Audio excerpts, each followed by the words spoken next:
ಶ್ರೀ ಗುರುಭ್ಯೋ ನಮಃ. ಹರಿ ಓಂ.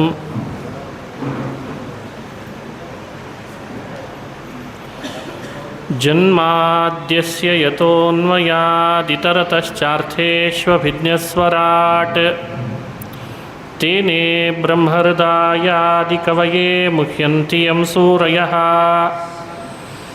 ತೇಜೋ ವಾರಿಮೃದಾಂ ಯಥಾ ವಿನಿಮಯೋ ಯತ್ರ ತ್ರಿಸರ್ಗೋ ಮೃಷಾ.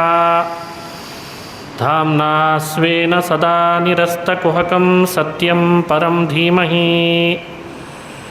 ಸೃಷ್ಟಿಸ್ಥಿತ್ಯಪ್ಯಯೇಹ ನಿಯತಿದಶಿತಮೋ ಬಂಧಮೋಕ್ಷಾಶ್ಚ ಯಸ್ಮಾತ್.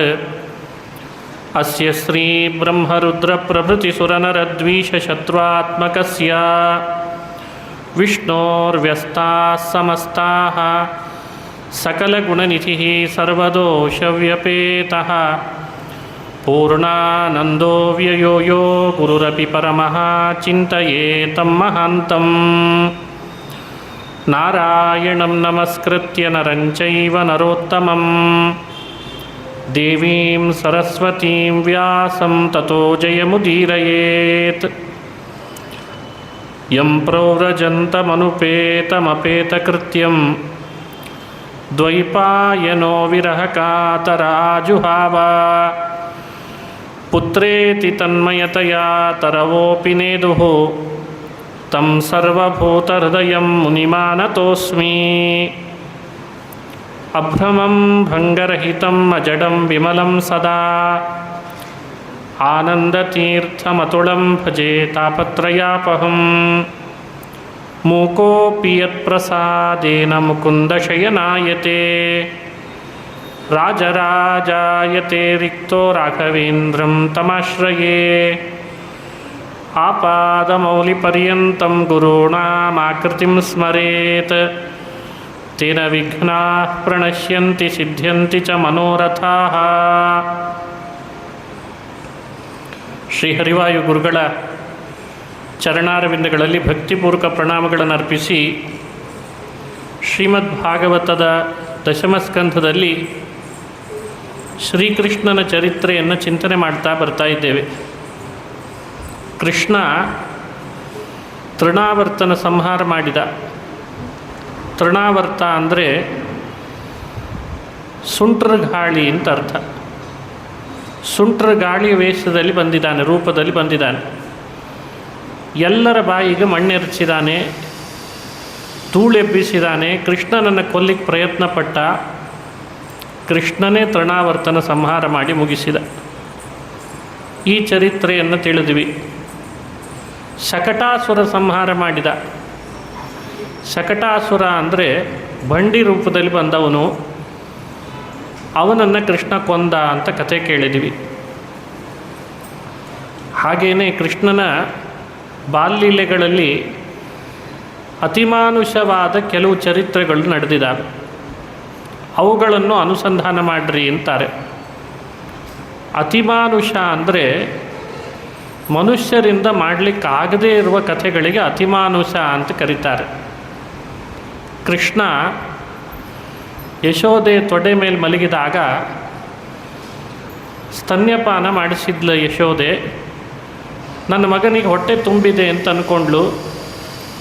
ಮಕ್ಕಳು ಮಲಗುವ ಮುನ್ನ ಆಕಳಿಸ್ತಾವೆ, ನಿದ್ರೆ ಬರ್ತಾ ಇದೆ, ಆಕಳಿಸ್ತಾ ಇದ್ದಾನೆ ಅಂತ ಅಂದ್ಕೊಂಡ್ಳು. ಪುಟ್ಟ ಬಾಯಿ ಕೃಷ್ಣ ಆಕಳಿಸಿ ತೆಗೆದಾಗ ಆ ಬಾಯಿ ಒಳಗೆ ನೋಡ್ತಾಳೆ, ಬ್ರಹ್ಮಾಂಡವೇ ಕಂಡುಬಿಡ್ತಂತೆ. ಎಲ್ಲ ನೋಡ್ತಿದ್ದಾಳೆ. ನವಾವರಣದಿಂದ ಸಹಿತವಾದ ಬ್ರಹ್ಮಾಂಡ. ಯಶೋದೆ ನೋಡಿ ವಿಚಿತ್ರ ಇದು ಅಂತ ಅನ್ನಿಸ್ತಾ ಇದೆ ಅವಳಿಗೆ. ಎಲ್ಲಿ ಕರ್ಕೊಂಡು ಹೋಗ್ತಿದ್ದಾನೆ ಕೃಷ್ಣ? ಪುಟ್ಟ ಬಾಯಲ್ಲಿ ಬ್ರಹ್ಮಾಂಡ ದರ್ಶನ ಮಾಡಿಸಿದ. ಆಗ ಅವಳು, ನನ್ನ ಮಗನಿರಲಿಕ್ಕಿಲ್ಲ, ಇವ ಪರಬ್ರಹ್ಮ ಪರಮಾತ್ಮ ಅಂತ ಭಾವಿಸಿ ಕೃಷ್ಣನನ್ನು ನಾರಾಯಣ ಅಂತ ತಿಳಿದ್ಲಂತೆ. ಕೆಲವೇ ನಿಮಿಷಗಳಲ್ಲಿ ಕೃಷ್ಣ ಬಾಯಿಯನ್ನು ಮುಚ್ಚಿದ ಅಂತದೆ. ಕೆಲವೇ ನಿಮಿಷದಲ್ಲಿ ಮುಚ್ಚಿಬಿಟ್ಟ. ಬಾಯು ಮುಚ್ಚಿದ. ಅದಕ್ಕೆ ತಕ್ಕಂತೆ ಯಶೋದೆ ಮನಸ್ಸಿನಲ್ಲಿ ಶ್ರೀಕೃಷ್ಣನ ಬಗ್ಗೆ ನಾರಾಯಣ ಅನ್ನೋ ತಿಳುವಳಿಕೆ ಬಂದಿತ್ತಲ್ಲ, ಅದು ಮಾಯ ಆಯಿತು. ಕೃಷ್ಣನನ್ನು ಸಾಮಾನ್ಯ ಮನುಷ್ಯ ಅಂತ ಪುನಃ ಅವಳ ಮನಸ್ಸಿನೊಳಗೆ ಬಂತಂತೆ ಮಾಯೆ.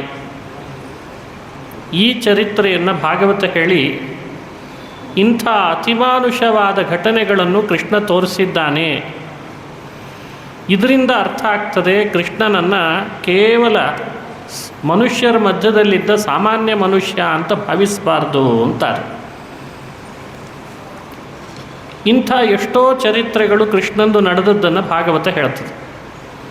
2 ಬಾರಿ ತೋರಿಸಿದ. ಇನ್ನೊಂದು ಬಾರಿ ಹೇಳ್ತದೆ ಭಾಗವತ, ಕೃಷ್ಣನೇ ಹಾಲು ಮೊಸರು ಬೆಣ್ಣೆ ಕದೀತಾ ಇದ್ದ, ಎಲ್ಲರೂ ಕಳ್ಳ ಕಳ್ಳ ಅಂತ ಇದ್ದರು. ಸರಿ, ಕಳ್ಳ ಕಳ್ಳ ಅಂತಿದ್ದೀರಾ, ಹಾಲು ಮೊಸರು ಬೆಣ್ಣೆ ಕದ್ದು ತಿಂದರೆ ಇನ್ಮೇಲೆ ನಾನು ಮಣ್ಣು ತಿಂತೇನೆ ಅಂತ ಮಣ್ಣು ತಿಂದುಬಿಟ್ಟಂತೆ. ಕೃಷ್ಣ ಮಣ್ಣು ತಿಂದ ಅಂತ ಯಶೋದೆಗೆ ಗೊತ್ತಾಯಿತು. ಕೃಷ್ಣನನ್ನು ಕರೆದು ಕೇಳ್ತಾಳೆ, ಕೃಷ್ಣ ಮಣ್ಣು ತಿಂದೆ ಅಂತಲ್ಲೋ, ಬಾಯಿ ತೆಗಿ ನೋಡ್ತೇನೆ, ಮಣ್ಣು ತಿಂದಿದೆಯಂತೆ ಅಂತಂದ್ಲು. ಅಮ್ಮ ನಾನು ಮಣ್ಣು ತಿಂದಿಲ್ಲ ಅಂದ ಕೃಷ್ಣ.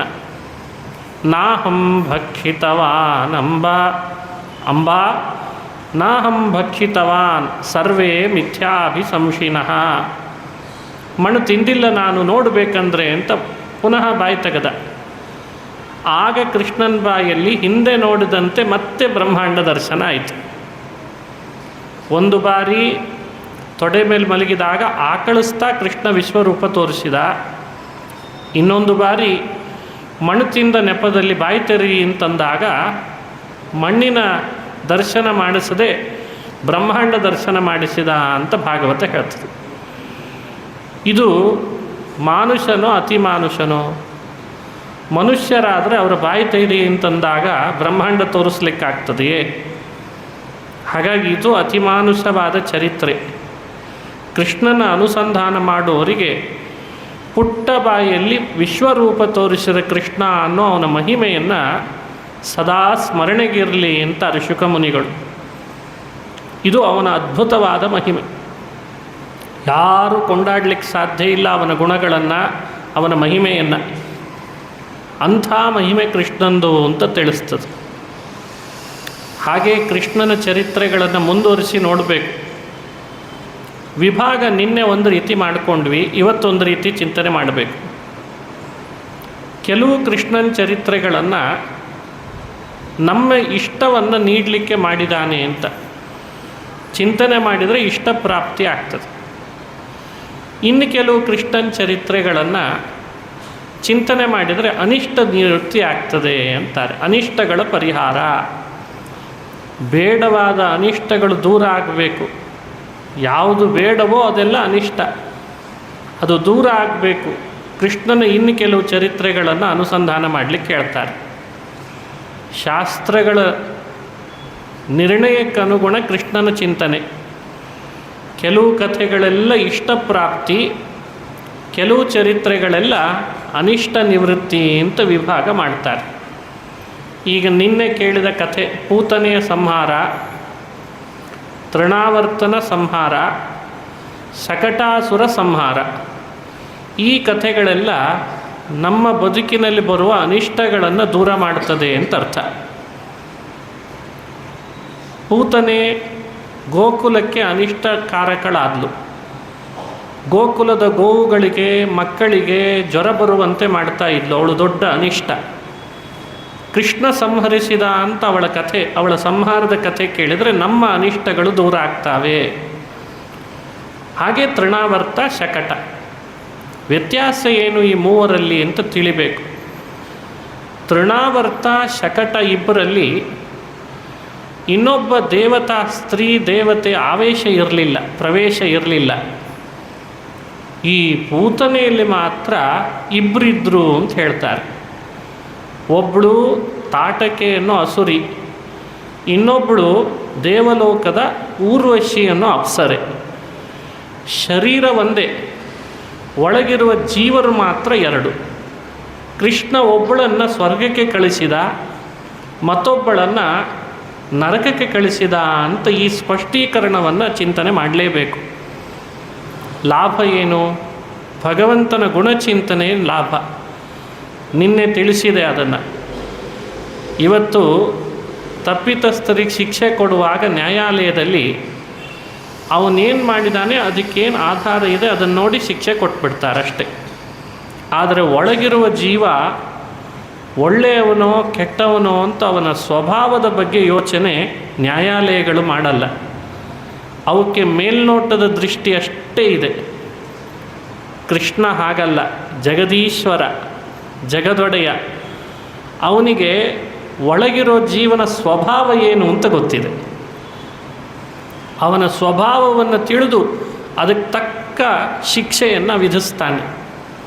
ಈ ನಿಟ್ಟಿನಲ್ಲಿ ಪೂತನೆಯ ಸಂಹಾರ ಬಹಳ ದೊಡ್ಡ ಮಾರ್ಗದರ್ಶಕ ನಮಗೆ. ನಮ್ಮ ದೇಹ ಏನಿದೆ, ನಾವು ಯಾವ ರೀತಿಯಲ್ಲಿ ಬೆಳೆದಿದ್ದೇವೆ ಅದು ಮುಖ್ಯ ಆಗಲಿಲ್ಲ ಕೃಷ್ಣನಿಗೆ. ಒಳಗಿರುವ ಸ್ವಭಾವ ಏನಿದೆ ಅಂತನ್ನು ನೋಡಿ ಶಿಕ್ಷೆಯನ್ನು ವಿಧಿಸಿಬಿಟ್ಟ. ಹೀಗೆ ಪೂತನ ಜೀವಿತಾಹಾರಿ ಶಕಟಾಸುರ ಭಂಜನ ತೃಣೀಕೃತ ತೃಣಾವರ್ತ ಯಮಳಾರ್ಜುನ ಭಂಜನ ಅಂತಾರೆ. ಇನ್ನೊಂದು ಕೃಷ್ಣನ ಕಥೆಯನ್ನು ಅನುಸಂಧಾನ ಮಾಡಿಸ್ತಾರೆ. ಕೃಷ್ಣ ಕಳ್ಳತನ ಮಾಡ್ತಾ ಇದ್ದ. ಕರುಗಳನ್ನು ಕೊಟ್ಟಿಗೆಯಲ್ಲಿ ತಾಯಿಗಿಂತ ದೂರ ಕಟ್ಟಿರ್ತಿದ್ರಂತೆ. ಯಾಕೆಂದರೆ ಹಾಲು ಬೇಕಲ್ಲ, ಹಾಲು ಮಾರಾಟ ಮಾಡಿಯೇ ಬದುಕು. ಆಕಳಿಗೂ ಕರುಗೂ ದೂರ ದೂರ ಇಡ್ತಿತ್ತು. ಆಕಳು ಹಾಲು ಕುಡಿಬಾರ್ದು ಕರುಗಳು ಅಂತ. ಕೃಷ್ಣ ಏನು ಮಾಡ್ತಿದ್ದ, ಮೆಲ್ಲನೆ ಕೊಟ್ಟಿಗೆ ಒಳಗೆ ಹೋಗ್ತಿದ್ದ. ದನ ಕಟ್ಟಿದ ಕೊಟ್ಟಿಗೆಗೆ ದೂರ ದೂರ ಕಟ್ಟಿದ ಕರಗಳನ್ನೆಲ್ಲ ಹಗ್ಗ ಬಿಚ್ಚಿ ಬಿಚ್ಚಿ ಬರ್ತಿದ್ದಂತೆ. ಕರಗಳೆಲ್ಲ ಆಕಳ ಬಳಿಗೆ ಬರಬೇಕು, ಅವರವರ ತಾಯಂದ್ರ ಬಳಿಗೆ. ಕೆಚ್ಚಲಿಗೆ ಬಾಯಿ ಹಾಕಬೇಕು, ಹಾಲು ಕುಡಿಬೇಕು. ಎಲ್ಲರ ಮನೆಯಲ್ಲಿ ಕರ ಬಿಚ್ಚಿ ಬಿಚ್ಚಿ ಬರ್ತಾನೆ ಕೃಷ್ಣ. ಇದೊಂದು ಆಟದಂತೆ ಆಡ್ತಾನೆ. ನೋಡಿದರೆ ಅಲ್ಲಿರುವ ಗೋಪಾಲಕರಿಗೆ ಗೋಪಿಕೆಯರಿಗೆ ಸಿಟ್ಟು ಬರ್ತಿತ್ತಂತೆ. ಯಾಕೆ ಹೀಗೆ ಮಾಡ್ತಾನೋ ಏನೋ ಈ ಕೃಷ್ಣ ಅಂತ. ಕರ ಬಿಚ್ಚಿದರೆ ಆಕಳ ಹಾಲೆಲ್ಲ ಅದೇ ಕುಡಿತಾವೆ, ಹಾಲು ಕರೀಲಿಕ್ಕೆ ಅವಕಾಶವೇ ಇಲ್ಲ. ಹಾಲು ಮಾರಾಟ ಹೇಗೆ ಮಾಡೋದು? ಇದೆಲ್ಲ ಅವರಿಗೆ ಸಮಸ್ಯೆ. ಕೃಷ್ಣ ಅಂತಾನೆ, ಯಾಕೆ ಬಿಚ್ಚುತ್ತಿದ್ದ ಕೃಷ್ಣ ಅನ್ನಲಿಕ್ಕೆ ಈ ಕಥೆ ನೋಡಿ. ಯಾರನ್ನು ಬಂಧನಕ್ಕೆ ಒಳಪಡಿಸ್ತಾರೆ ಅವರನ್ನು ಮೋಚನೆ ಮಾಡೋದೇ ನನ್ನ ಕೆಲಸ ಅಂತ ತೋರಿಸ್ತಾನಂತ. ಈಗ ನಾವು ಬಂಧನಕ್ಕೆ ಒಳಪಟ್ಟಿದ್ದೇವೆ. ಬಂಧನಕ್ಕೆ ಅಂದರೆ ಯಾವುದು? ಸಂಸಾರ ಬಂಧನ. ಕರ್ಮದ ಹಗ್ಗ ಹಾಕಿ ಸಂಸಾರದೊಳಗೆ ನಮ್ಮನ್ನು ಬಂಧಿಸಿ ಇಟ್ಟಿದ್ದಾರೆ. ಮೋಚನೆ ಯಾರು ಮಾಡಬೇಕು? ಕರ್ಮದ ಹಗ್ಗ ಬಿಡಿಸುವ ಶಕ್ತಿ ನಮಗಿದೆಯೇ? ಕರಗಳ ಹಗ್ಗ ಬಿಡಿಸಿ ಕರ್ಮಬಂಧನವನ್ನು ನಾನು ಬಿಡಿಸ್ತೇನೆ ಅಂತ ಸಂದೇಶವನ್ನು ಕೃಷ್ಣ ತೋರಿಸಿದ ಅಂತಾರೆ. ಪ್ರತಿ ಕೃಷ್ಣನ ಚರಿತ್ರೆ ಆಧ್ಯಾತ್ಮಿಕವಾಗಿ ನೋಡಲಿಕ್ಕೆ ಬರ್ತದೆ. ಭಾವಗರ್ಭಿತವಾದ ಚರಿತ್ರೆಗಳು. ಭಾಗವತ ಹೇಳುವ ಮಾತು ಬಹಳ ಸುಂದರ. ವತ್ಸಾನ್ ಮುಂಚನ್ ಕ್ವಚಿದ ಸಮಯೇ ಕ್ರೋಶ ಸಂಜಾತಃ ಸಹ ಸ್ಥೇಯಂ ಸ್ವಾದ್ವತ್ಯಥದಧಿಪಯಃ ಕಲ್ಪಿತೈಃ ಸ್ಥೇಯಯೋಗೈಃ ಮರ್ಕಾನ್ ಭೋಕ್ಷ್ಯನ್ ವಿಭಜತಿ ಸಚೇನ್ನಾಸ್ತಿ ಭಾಂಡಂ ಭಿನತ್ತಿ ದ್ರವ್ಯಾಗಾರೇ ಸುಭೃಶಕುಪಿತಃ ಯಾತ್ಯನುಕ್ರೋಶ್ಯತೋಕಾನ್.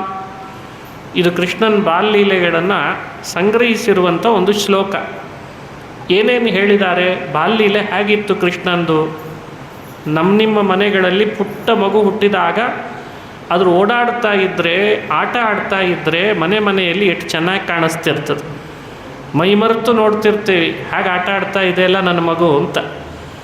ನಮ್ಮ ಮನೆಯಲ್ಲಿ ಹುಟ್ಟಿದ ಮಗುವೇ ಹೀಗಿದೆ ಅಂದರೆ ಇನ್ನು ಅಪ್ರಾಕೃತನಾದ ಸರ್ವರ ಅಂತರ್ಯಾಮಿಯಾದ ಆ ಕೃಷ್ಣ ಮಗುವಿನ ರೂಪ ಧರಿಸಿ ಮನೆಗಳಲ್ಲಿ ಕಳ್ಳತನ ಮಾಡ್ತಾ ಇದ್ದದ್ದನ್ನು ನೋಡಲಿಕ್ಕೆ ದೇವತೆಗಳು ಕುತೂಹಲ ಪಡ್ತಿದ್ರಂತೆ. ಇವತ್ತೇನು ಕೃಷ್ಣ ಲೀಲೆ ತೋರಿಸ್ತಾನೆ ಅಂತ. ಕರುಗಳನ್ನು ಬಿಚ್ಚುತ್ತಾ ಇದ್ದದ್ದಲ್ಲದೆ ಮನೆಗೆ ಕಳ್ಳತನಕ್ಕೆ ಅಂತ ಬರ್ತಿದ್ದ ಅಂತಾರೆ. ಕ್ವಚಿದ ಸಮಯೇ ಕ್ರೋಶ ಸಂಜಾತಃ ಸಹ ಸ್ಥೇಯಂ ಸ್ವಾದ್ವತ್ಯಥದಧಿಪಯಃ ಅಪೇಕ್ಷೆ ಪಟ್ಟು ಬೆಣ್ಣೆ ತಿಂತಿದ್ನಂತೆ, ಮೊಸರು ಕುಡಿತಾ ಇದ್ದ, ಹಾಲು ಕಳ್ತನ ಮಾಡಿ ಕುಡಿತಾ ಇದ್ದ. ಕಳ್ತನಕ್ಕೆ ಅಂತ ಗುಂಪು ಕಟ್ಕೊಂಡು ಬರ್ತಿದ್ದ ಕೃಷ್ಣ. ಒಬ್ಬನೇ ಬರ್ತಿರಲಿಲ್ಲ, ಅವನ ವಯಸ್ಸಿನ ಕೆಲವು ಹುಡುಗರನ್ನು ಬೇರೆ ಜೊತೆ ಮಾಡಿಕೊಂಡಿದ್ದ. ನೀನು ಬಾರೋ ನೀನು ಬಾರೋ ನೀನು ಬಾರೋ ಅಂತ ಮನೆ ಮನೆಗೆ ನುಗ್ಗೋದು. ಕೆಲವ್ರ ಮನೆಗೆ ಹಿಂದಿನ ಬಾಗಿಲಿನಿಂದ ನುಗ್ಗೋದು, ಕೆಲವ್ರ ಮನೆಗೆ ಮುಂದಿನ ಬಾಗಿಲಿನಿಂದ ನುಗ್ಗೋದಂತೆ. ಯಾರು ಏನೇನು ಕೆಲಸ ಮಾಡ್ತಿದ್ದಾರೆ ಅಂತ ಅವರನ್ನೆಲ್ಲ ನೋಡಿಕೊಳ್ಳೋದು. ತನ್ನ ಕಳ್ತನಕ್ಕೆ ಯಾರು ವಿಘ್ನ ಮಾಡದೇ ಇರೋ ಹಾಗೆ ಅವರನ್ನೆಲ್ಲ ನೋಡಿಕೊಂಡು ಕಳ್ತನ ಹೇಗೆ ಮಾಡ್ತಿದ್ದ ಅಂದರೆ, ಮೇಲ್ಮೇಲೆ ಕುಡಿಕೆಗಳಲ್ಲಿ ಇಟ್ಟಿರ್ತಿದ್ರು. ಹಾಲು ಮೊಸರು ಬೆಣ್ಣೆಗಳನ್ನು ಕುಡಿಕೆಯಲ್ಲಿ ಮಡಿಕೆ ಇಟ್ಟು ಮಡಿಕೆಯಲ್ಲಿ ಹಾಲು ಮೊಸರು ತುಂಬಿಟ್ಟಿರ್ತಿದ್ರು. ಅದು ಮೇಲಿರ್ತಿತ್ತು. ಕೆಲವರಿಗೆ ಗೊತ್ತಿರ್ತಿತ್ತು ಕೃಷ್ಣ ಬರ್ತಾನೆ, ಕೆಳಗೆಲ್ಲಾದರೂ ಇಟ್ಟರೆ ಮನೆ ತುಂಬ ಚೆಲ್ತಾನೆ, ಕೈಗೆ ಸಿಗಬಾರ್ದವನಿಗೆ ಅಂತ ಮೇಲ್ಮೇಲೆ ಕಟ್ಟಿಟ್ಟಿರ್ತಿದ್ರಂತೆ. ಈ ಕೃಷ್ಣ ಕಳ್ತನಕ್ಕೆ ಬಂದಾಗ ಅಲ್ಲಲ್ಲಿ ಇದ್ದಂಥ ಸಣ್ಣ ಸಣ್ಣ ಪಾತ್ರೆಗಳನ್ನೆಲ್ಲ ಜೋಡಿಸ್ತಿದ್ದ, ಒಟ್ಟು ಜೋಡಿಸ್ಲಿಕ್ಕೆ ಹೇಳ್ತಿದ್ದ. ಅದರಲ್ಲಿ ದೊಡ್ಡ ಪಾತ್ರೆ ಕೆಳಗೆ, ಅದಕ್ಕಿಂತ ಸ್ವಲ್ಪ ಚಿಕ್ಕ ಪಾತ್ರೆ ಮತ್ತು ಅದರ ಮೇಲೆ ಹೀಗೆ ಮೆಟ್ಲು ಥರ ಮಾಡ್ಕೊಳ್ತಿದ್ದಂತೆ. ಒಂದೊಂದೇ ಮೆಟ್ಲು ಕೃಷ್ಣ ಅದರ ಮೇಲೆ ಹತ್ತಿ ಕುಡಿಕೆ ಕೈಗೆ ಸಿಗೋ ಹಾಗೆ ಮಾಡಿಕೊಂಡು ಕುಡಿಕೆಗೆ ಕೈ ಹಾಕಿ ಒಳಗಿರುವ ಮಡಿಕೆ ಒಳಗಿದ್ದ ಬೆಣ್ಣೆ ತೆಗೆದು ತಾನು ತಿಂದು ತನ್ನ ಜೊತೆಗೆ ಬಂದ ಜೊತೆಗಾರರಿಗೆ ತಿನ್ನಿಸಿ, ಅದರೊಳಗೂ ಉಳಿತು ಅಂದರೆ ನೆಲಕ್ಕೆಲ್ಲ ಚೆಲ್ಲಿ ಮತ್ತು ಸ್ವಲ್ಪ ಕೈಯಲ್ಲಿ ಹಿಡ್ಕೊಂಡು ಬೆಕ್ಕಿಗೆ ಬೇರೆ ಕೊಟ್ಟು, ಮಡಿಕೆ ಖಾಲಿಯಾಗಿದೆ ಇನ್ನು ಕುಡಿಕೆಯಲ್ಲಿ ಯಾಕಿರಬೇಕದು ಅಂತ ಅದನ್ನು ತೆಗೆದು ಕೆಳಗೆ ಬಿಸಾಕ್ತಿದ್ದಂತೆ. ಹೀಗೆಲ್ಲ ಕೃಷ್ಣ ಲೀಲೆ ತೋರಿಸಿದ ಅಂಥದ್ದು. ಇದನ್ನು ಇಲ್ಲಿ ವರ್ಣನೆ ಮಾಡಿದ್ದಾರೆ. ಸ್ಥೇಯಂ ಸ್ವಾದ್ವತ್ಯಥ ದಧಿಪಯ ಕಲ್ಪಿತೈ ಸ್ಥೇಯಯೋಗೈ. ಇದು ಕೃಷ್ಣಾವತಾರದ ಚರಿತ್ರೆ, ಕೃಷ್ಣನ ಬಾಲ್ಯಲೀಲೆ ಅಂತಾರೆ. ಹಾಲು ಕುಡಿದ್ರೂ ಚಂದ, ಮೊಸರು ತಿಂದರೂ ಚಂದ, ಬೆಣ್ಣೆ ತಿಂದರೂ ಚಂದ, ಕಳ್ತನ ಮಾಡಿದರೂ ಚಂದ, ಕೆಳಗೆ ಬಿಸಾಡಿದರೂ ಚಂದ, ಬೆಕ್ಕಿಗುಣಿಸಿದ್ರೂ ಚಂದ. ನೋಡಲಿಕ್ಕೆ ರಮಣೀಯವಾಗಿರ್ತಿತ್ತು ಈ ಕಥೆ. ಅದನ್ನು ಶುಕಮುನಿಗಳು ಕಣ್ಣಿಗೆ ಕಟ್ಟುವಂತೆ ವರ್ಣನೆ ಮಾಡಿದ್ದಾರೆ. ಈ ಚರಿತ್ರೆಯ ವರ್ಣನೆಯ ಲಾಭ ಏನು? ಯಾಕಿದನ್ನು ಮನಸ್ಸಿನಲ್ಲಿ ನಾವು ಆಲೋಚನೆ ಮಾಡಬೇಕು? ಇಂಥ ಕೃಷ್ಣನ ಚರಿತ್ರೆ ಯಾರು ಆಲೋಚಿಸ್ತಾರೆ ಅವರೊಳಗೆ ಅವರವರ ಅಭೀಷ್ಟಗಳನ್ನು ಭಗವಂತ ತುಂಬಿಕೊಡ್ತಾನೆ ಅಂತಾರೆ. ಇದು ಇಷ್ಟಪ್ರಾಪಕ ಕಥೆ. ಮನೆಯೊಳಗೆ ಬೆಣ್ಣೆ ಕದ್ದ ಕೃಷ್ಣನ ಅಥವಾ ಕೈಯಲ್ಲಿ ಬೆಣ್ಣೆ ಹಿಡಿದ ಕೃಷ್ಣನ ರೂಪ ಚಿಂತಿಸ್ತಾ ಇದ್ದರೆ ಅಭೀಷ್ಟಗಳನ್ನು ಪೂರ್ಣ ಮಾಡ್ತಾ ಬರ್ತಾನಂತೆ ಕೃಷ್ಣ. ಬೆಣ್ಣೆಯ ಮಹಿಮೆ, ಹಾಲಿನ ಮಹಿಮೆ, ಮೊಸರಿನ ಮಹಿಮೆ ಬಹಳ. ಕೃಷ್ಣ ಲೀಲೆಗಳನ್ನು ತೋರಿಸಿ ಗೋಪಿಕೆಯರಿಗೆಲ್ಲ ಮುಂದೆ ಅವರು ಹೋಗಬೇಕಾದ ಪದವಿಗಳನ್ನು ಸ್ಥಿರ ಮಾಡಿಬಿಟ್ನಂತೆ. ನಮಗೇನು ಕಲ್ಪನೆ, ಈಗೇನು ಯಾವ ಲೋಕದಲ್ಲಿದ್ದೇವೆ, ಈಗ ಅನುಭವಿಸ್ತಾ ಏನಿದ್ದೇವೆ ಅಷ್ಟೇ ನಮ್ಮ ಕಲ್ಪನೆ. ಕೃಷ್ಣ ಹಾಗಿಲ್ಲ. ಒಬ್ಬೊಬ್ಬ ವ್ಯಕ್ತಿ ಭೂಮಿಗೆ ಬಂದವನನ್ನು ಮುಂದೆ ಎಲ್ಲಿಗೆ ಹೋಗಬೇಕು, ಭೂಮಿಗೆ ಬಂದಾಗ ಅವನಿಂದ ಅಲ್ಲಿಗೆ ಹೋಗ್ಲಿಕ್ಕೆ ಏನು ಸಾಧನೆ ಮಾಡಿಸ್ಬೇಕು ಎಲ್ಲ ಅವನೇ ಮಾಡಿಸ್ತಾನೆ. ಅದು ಅವನ ಜವಾಬ್ದಾರಿ. ಒಂದು ಸಣ್ಣ ಕಂಪ್ನಿ ತೆಗೆದ್ರೆ ಅಲ್ಲಿ ಅಪಾಯಿಂಟ್ ಮಾಡಿಕೊಂಡ ಎಂಪ್ಲಾಯೀಸನ್ನು ಅಧಿಕಾರಿಯಾದವನು ಹೇಗೆ ಕೆಲಸ ತಗೊಳ್ತಾನೋ ಇಲ್ಲ ಅವ್ರ ಕಡೆಯಿಂದ ಕೆಲಸ ಮಾಡಿಸ್ಕೊಂಡದ್ದಲ್ಲದೆ ಅವ್ರಿಗೆ ಕೊಡಬೇಕಾದಂತಹ ಪ್ರಶಸ್ತಿ ಕೊಟ್ಟು ಅವ್ರಿಗೆ ಸಿಗಬೇಕಾದ ಸ್ಥಾನದಲ್ಲಿಯೂ ಕೊಡಿಸ್ತಾನೆ. ಹಾಗೆ ಭಗವಂತ ಭೂಮಿಯಲ್ಲಿ ಬಂದವರೆಲ್ಲ ಭಗವಂತನಿಂದ ಅಪಾಯಿಂಟ್ ಆದವರು ಅಂತ ತಿಳ್ಕೊಳ್ಬೇಕು ನಾವು. ಗೋಪಿಕೆಯರು ಅಷ್ಟೇ, ಗೋಪಾಲಕರು ಅಷ್ಟೇ. ಅವರಿಗೆ ಇಂಥ ಸ್ಥಾನ ಅಂತ ಮೊದಲೇ ನಿಗದಿಯಾಗಿರ್ತದೆ. ಅವರು ಅಲ್ಲಿಗೆ ಹೋಗಬೇಕು. ಅಲ್ಲಿಗೆ ಹೋಗಬೇಕಾದ್ರೆ ಬೇಕಾದಷ್ಟು ಸಾಧನೆ ನಡಿಬೇಕು ಅವರಿಂದ.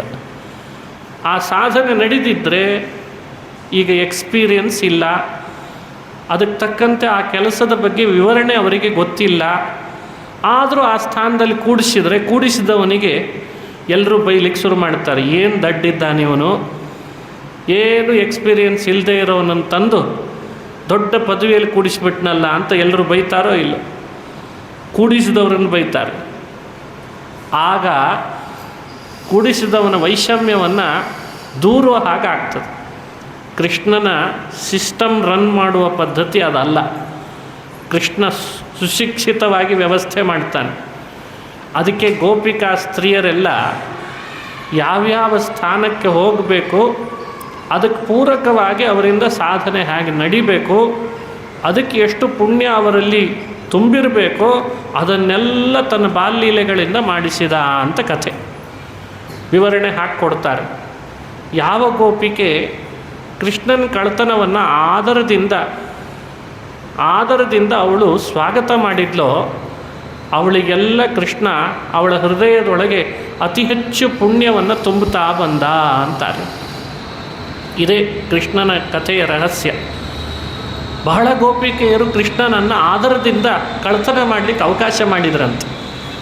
ಬರಲಿ ನಮ್ಮನೆ ಕೃಷ್ಣ ಇವತ್ತು, ಬೆಣ್ಣೆ ತಿನ್ನಲಿ, ಮೊಸರು ಕುಡಿಲಿ, ಚೆಲ್ಲಿ ಮನೆ ತುಂಬ, ಯಾಕಂದರೆ ಕೃಷ್ಣ ಅಲ್ವೇ, ಅವನು ಪರಿಪೂರ್ಣ, ಅವನ ಮಹಿಮೆ ಅಪಾರ, ಅವನು ಮಾಡದೆ ಇನ್ಯಾರು ಮಾಡಬೇಕು, ಅವನ ದರ್ಶನ ಈ ನಿಮಿತ್ತದಿಂದಲಾಗ್ತದಲ್ಲ.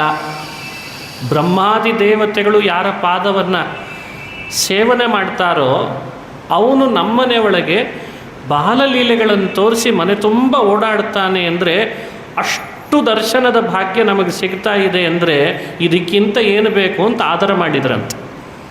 ಹೀಗೆ ಆದರ ಮಾಡಿದ ಗೋಪಿಕಾ ಸ್ತ್ರೀಯರು ಯಾರೆಲ್ಲ ಇದ್ದರೋ ಅವರ ಹೃದಯದಲ್ಲಿ ಪುಣ್ಯ ಚೆನ್ನಾಗಿ ತುಂಬಿದ ಅಂತಾರೆ. ಹಿರಿಯರು ಯೋಚಿಸುವ ಪದ್ಧತಿ, ಬಹಳ ಪುಣ್ಯ ಕೊಟ್ಟನಂತವರಿಗೆ, ಅವರ ಅರ್ಹತೆಗೆ ಅನುಗುಣವಾಗಿ ಅವರಿಗೆ ಪುಣ್ಯವನ್ನು ನೀಡ್ತಾ ಬಂದ. ಪುಣ್ಯ ನೀಡಿದ್ರಿಂದ ಮುಂದೆ ಅವರು ಹೋಗ್ಲಿಕ್ಕೆ ಬೇಕಾದ ಏನು ಸ್ಥಾನ ಇತ್ತೋ ಅಲ್ಲಿಗೆ ಹೋಗ್ಲಿಕ್ಕೆ ಅವರಿಗೆ ಅವಕಾಶ ಮಾಡಿ ಕೊಟ್ಟ ಹಾಗಾಯ್ತಂತೆ. ಕೆಲವು ಗೋಪಿಕಾ ಸ್ತ್ರೀಯರು ಹೀಗೂ ಇದ್ರಂತೆ. ಮೊದಲೇ ಪುಣ್ಯ ಬಹಳ ಮಾಡೇ ಬಂದಿದ್ರಂಥವ್ರು. ಜನ್ಮಾಂತರಗಳಲ್ಲಿ ಪುಣ್ಯ ಸಂಪಾದನೆ ಮಾಡಿದ್ದೆಲ್ಲ ಅವರ ಅರ್ಹತೆ ಮೀರಿ ಹೋಗಿತ್ತಂತೆ. ಕೆಲವ್ರದ್ದು ಪುಣ್ಯ ಹಾಗಾಗ್ತದೆ, ಎಲ್ಲರದ್ದು ಹಾಗಾಗಲ್ಲ, ಅವ್ರದ್ದು ಹಾಗಾಗಿತ್ತು ಅಂತ ಹೇಳ್ತಾರೆ. ಆ ಅರ್ಹತೆ ಮೀರಿದ ಪುಣ್ಯ ಇದ್ದದ್ದಕ್ಕೆ ಕೃಷ್ಣ ಮೀರಿದ್ದು ಅವರಿಗೆ ದಕ್ಕಲ್ಲ. ಯಾರೇ ಆಗಲಿ ಅರ್ಹತೆ ಮೀರಿ ಸಂಪಾದನೆ ಮಾಡ್ತಾರೆ ಹಣ, ಅವರಿಗೆ ದಕ್ತದ? ಇದೊಂದು ಸಾಮಾನ್ಯ ತಿಳುವಳಿಕೆ. ಅರ್ಹತೆ ಮೀರಿ ಸಂಪಾದನೆ ಆಯಿತು ಅಂದರೆ ಅಲ್ಲಿಗೆ ದಾಳಿ ಮಾಡ್ತಾರೆ. ಏನಂತಾರೆ ಅದಕ್ಕೆ? ಇಡಿ ಅಂತಾರೆ ಅದಕ್ಕೆ. ಇಡಿ ಅವರು ದಾಳಿ ಮಾಡ್ತಾರೆ. ಇಲ್ಲೇನೋ ಹೆಚ್ಚು ಕಡಿಮೆ ಆಗಿದೆ ಹಾಗೆ ದಾಳಿ ಮಾಡ್ತಾ ಇರ್ತಾನೆ. ಅರ್ಹತೆ ಮೀರಿ ಹಣ ಸಂಪಾದನೆ ಮಾಡಿದ್ರೇ ದಾಳಿ ಮಾಡಿ ಸರಿ ಇದೇನೋ ಇಲ್ಲೋ ಅಂತ ವ್ಯವಸ್ಥೆ ಮಾಡಿ ಎಂಕ್ವೈರಿ ಮಾಡಿ ಅವನನ್ನು ಎಲ್ಲಿಗೆ ಕಳಿಸ್ಬೇಕೋ ಅಲ್ಲಿಗೆ ಕಳಿಸ್ತಾರೆ ತಪ್ಪು ಮಾಡಿದರೆ. ಭಗವಂತ 14 ಲೋಕವನ್ನು ತನ್ನ ಅಧೀನದಲ್ಲಿಟ್ಟುಕೊಂಡು ಸಿಸ್ಟಮನ್ನು ಸರಿಪಡಿಸಲಿಕ್ಕೆ ಅಂತ ಹೊರಟವನು. ಒಬ್ಬೊಬ್ಬ ಜೀವನಿಗೂ ಅರ್ಹತೆ ಎಷ್ಟೋ ಅಷ್ಟೇ ಪುಣ್ಯ ಇರಬೇಕು ಅಂತಾನೆ. ಕೆಲವರು ಮಾತ್ರ ಅರ್ಹತೆ ಮೀರಿ ಗಳಿಸಿದರೆ ಅದನ್ನು ತಾನೇ ಅವರಿಂದ ಕಡಿಮೆನೂ ಮಾಡ್ತಾನಂತೆ. ಹೇಗೆ ಮಾಡ್ತಾನೆ ಅನ್ನಲಿಕ್ಕೆ ಈ ಚರಿತ್ರೆ ಅಂತಾರೆ. ಯಾರ್ಯಾರ ಮನೆಯಲ್ಲಿ ಕೃಷ್ಣ ಕಳ್ತನಕ್ಕೆ ಹೊರಟ ಅದರಲ್ಲಿ ಕೆಲವು ಗೋಪಿಕೆಯರು ಮಾಡಿದ ಕೃಷ್ಣನ ಕಳ್ತನವನ್ನು ಆದರ ಮಾಡಲಿಲ್ಲ. ಎಲ್ಲಿಗೆ ಹೋಯಿತು ಅಂದರೆ, ಯಾಕೆ ಬರ್ತೀಯೋ ನಮ್ಮ ಮನೆಗೆ ಕೃಷ್ಣ, ಯಾಕೆ ಮಾಡ್ತೀಯೋ ಕಳ್ತನ, ಏನು ತಿಳ್ಕೊಂಡಿದ್ದಿ ನೀನು, ಹಾಲಿಗೆ ಬೆಲೆ ಎಷ್ಟು, ಮೊಸರಿಗೆ ಬೆಲೆ ಎಷ್ಟು ಅಂತ ಬೈಲಿಕ್ಕೆ ಶುರು ಮಾಡಿದ್ರಂತೆ, ಬೈತಿದ್ರಂತೆ. ಆ ಬೈಯೋದನ್ನು ನೋಡಿ ಕೃಷ್ಣ ಸಂತೋಷನೇ ಪಟ್ಟ, ನಗತಿದ್ದಂತಾಗಲು. ಯಾಕೆ ಅಂದರೆ ನನ್ನ ಬೈದದ್ದಕ್ಕಾದರೂ ನಿನ್ನ ಪುಣ್ಯ ಕಡಿಮೆ ಆಯ್ತಲ್ಲ ಅಂತ. ಯಾರು ಕೃಷ್ಣನನ್ನು ಬೈದರೋ ಅವ್ರ ಪುಣ್ಯ ಎಲ್ಲ ಅರ್ಹತೆ ಇದ್ದಷ್ಟೇ ಆಗಿಬಿಡ್ತಂತೆ. ಯಾರು ಕೃಷ್ಣನನ್ನು ಆದರ ಮಾಡಿದರೋ ಅವ್ರ ಪುಣ್ಯ ಎಲ್ಲ ಅರ್ಹತೆ ಇದ್ದಷ್ಟು ಬೆಳೀತಂತೆ. ಈ ಕಥೆ ಪುಣ್ಯದ ವ್ಯವಸ್ಥೆ ಮಾಡಲಿಕ್ಕೆ ಹೇಳಿದ ಕಥೆ ಅಂತ ಹೇಳ್ತಾರೆ ಹಿರಿಯರು. ಮೇಲ್ನೋಟಕ್ಕೆ ಹಾಲು ಮೊಸರು ಬೆಣ್ಣೆಗಳ ಕಳ್ತನದ ಕಥೆ, ಒಳಗಿನ ರಹಸ್ಯ ಆ ಗೋಪಿಕಾ ಸ್ತ್ರೀಯರ ಪುಣ್ಯದ ವ್ಯವಸ್ಥೆಯ ಕಥೆ. ಯಾವ ಮುಖವಾಗಿ ಅರ್ಥೈಸ್ಕೊಂಡ್ರೆ ಈ ಕಥೆ ತಾತ್ವಿಕವಾದ ಸಂದೇಶ ಕೊಡ್ತದೋ ಅದನ್ನು ನಾವು ತಗೊಳ್ಬೇಕು. ನಾವೆಲ್ಲ ಭೂಮಿಗೆ ಬರಲಿಕ್ಕೆ ನಮ್ಮದೇ ಆದಂತಹ ಕರ್ಮಗಳೇ ಕಾರಣ. ಒಂದೆಡೆಯಲ್ಲಿ ದುಃಖ ಅನುಭವಿಸಲಿಕ್ಕೆ ಪಾಪವಾದರೆ ಇವತ್ತು ಸಂತೋಷ ಪಡ್ತಾ ಇದ್ದೇವೆ ಅಂದರೆ ಅದರ ಹಿಂದೆ ಇರೋದು ಪುಣ್ಯವೇ ಆಗಿರ್ತದೆ. ಪುಣ್ಯ ಪಾಪಗಳನ್ನು ಹೊರತುಪಡಿಸಿ ನಾವು ಸುಖ ದುಃಖಗಳನ್ನು ಅನುಭವಿಸಲಿಕ್ಕೆ ಅವಕಾಶವೇ ಇಲ್ಲ. ಎಲ್ಲರೂ ವೇದಾಂತವನ್ನು ಪುರಾಣವನ್ನು ಅರ್ಥೈಸ್ಕೊಳ್ಳುವಾಗ ಈ ಪುಣ್ಯ ಪಾಪಗಳ ರಹಸ್ಯವನ್ನು ಅರ್ಥೈಸ್ಕೊಳ್ಬೇಕು. ಅದನ್ನು ಇಟ್ಟುಕೊಂಡು ಭಗವಂತ ತನ್ನ ಸಿಸ್ಟಮನ್ನು ರನ್ ಮಾಡ್ತಾನೆ ಅಂತ ಅರ್ಥ. ಅವುಗಳನ್ನು ಹೊರತುಪಡಿಸಿ ನಾನಿದ್ದೇನೆ ಅಂತ ಭಾವಿಸಬಾರ್ದು. ಕೆಲವು ಕಡೆ ಒಂದು ಭ್ರಮೆ ಇದೆ, ಈ ಪುಣ್ಯ ಪಾಪಗಳ ಚರ್ಚೆನೇ ಮಾಡಬೇಡಿ ಅಂತಾರೆ. ಪುಣ್ಯ ಹಾಗೂ ಪಾಪಗಳು ಯಾವುದು ಕಣ್ಣಿಗೆ ಕಾಣಲ್ಲ, ಕಾಣದ್ದನ್ನು ಚರ್ಚೆ ಮಾಡಿಸಿ ಪಾಪದ ಭಯ ಹುಟ್ಟಿಸೋದು, ಪುಣ್ಯದ ಆಸೆ ಹುಟ್ಟಿಸೋದು, ನೀವು ದಕ್ಷಿಣೆ ತಗೊಂಡು ನಿಮ್ಮ ಹೊಟ್ಟೆ ತುಂಬಿಸ್ಕೋತೀರಷ್ಟೇ ಈ ಪುರಾಣ ಹೇಳೋರು, ನಮಗಿದ್ರ ಭಯ ಹುಟ್ಟಿಸ್ಬೇಡ್ರಿ ಅಂತಾರೆ ಬಹಳ ಜನ. ಈ ರೀತಿ ಒಂದು ಗುಂಪೇ ಇದೆ, ಪುಣ್ಯ ಒಪ್ಪದ ಪಾಪ ಒಪ್ಪದ. ಆದರೆ ಇದಕ್ಕೆ ಆಧಾರಕ್ಕನುಗುಣ ಪ್ರಮಾಣಕ್ಕನುಗುಣವಾಗಿ ಚಿಂತನೆಯನ್ನು ಬೆಳೆಸ್ಕೊಳ್ಬೇಕು.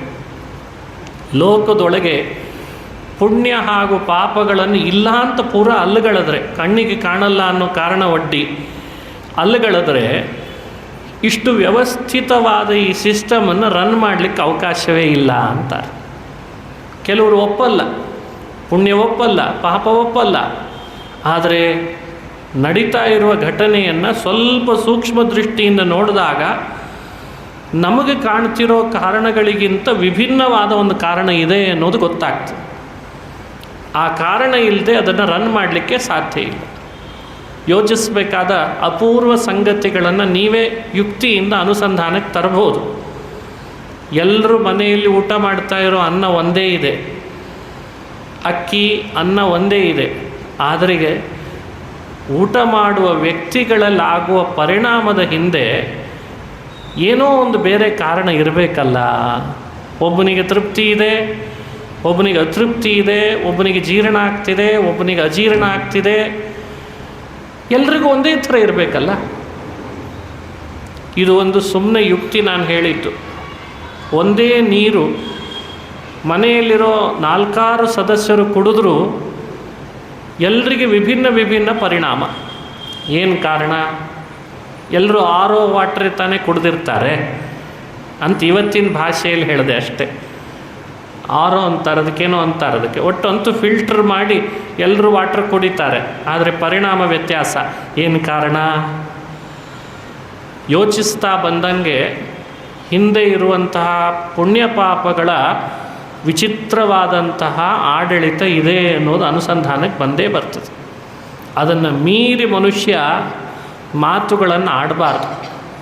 ಭಗವಂತ ಎಲ್ಲವನ್ನೂ ತನ್ನ ಕೈಯಲ್ಲಿ ಇಟ್ಟುಕೊಂಡ ಹಾಗೆ ಪುಣ್ಯ ಪಾಪವನ್ನೂ ತನ್ನ ಕೈಯಲ್ಲೇ ಇಟ್ಟುಕೊಳ್ತಾನೆ. ಮಾಡುವ ಜೀವನಿಗೆ ಅದಕ್ಕೆ ತಕ್ಕ ಫಲ ಕೊಡುವಾಗ ವ್ಯವಸ್ಥೆಯನ್ನು ತಾನೇ ಮಾಡ್ತಾನೆ. ಇದೇ ಗೋಪಿಕಾಸ್ತ್ರೀಯರಿಗೆ ಪುಣ್ಯವನ್ನು ಅಧಿಕ ಮಾಡಿದರೆ ಅದಕ್ಕೆ ಎಷ್ಟು ಬೇಕೋ ಅಷ್ಟೇ ಮಾಡ್ತಾನೆ.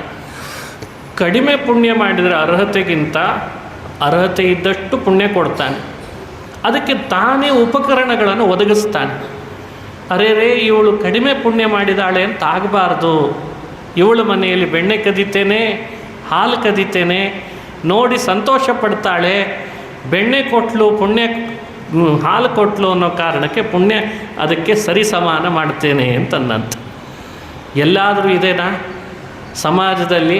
ಹಾಲು ಮೊಸರು ಬೆಣ್ಣೆ ಕೊಟ್ಟರೆ ಸಾಕಂತೆ ಅವ್ರಿಗೆ ಬೇಕಾದ ಅಭೀಷ್ಟಗಳನ್ನು ಕೊಡೋದು ಅಂತ ಎಲ್ಲಾದರೂ ಇದೇನಾ ಸಮಾಜದಲ್ಲಿ? ಕೃಷ್ಣನ ಸಮಾಜದಲ್ಲಿ ಅದಿದೆ ಅಂತ ತೋರಿಸಿದ್ನಂತ.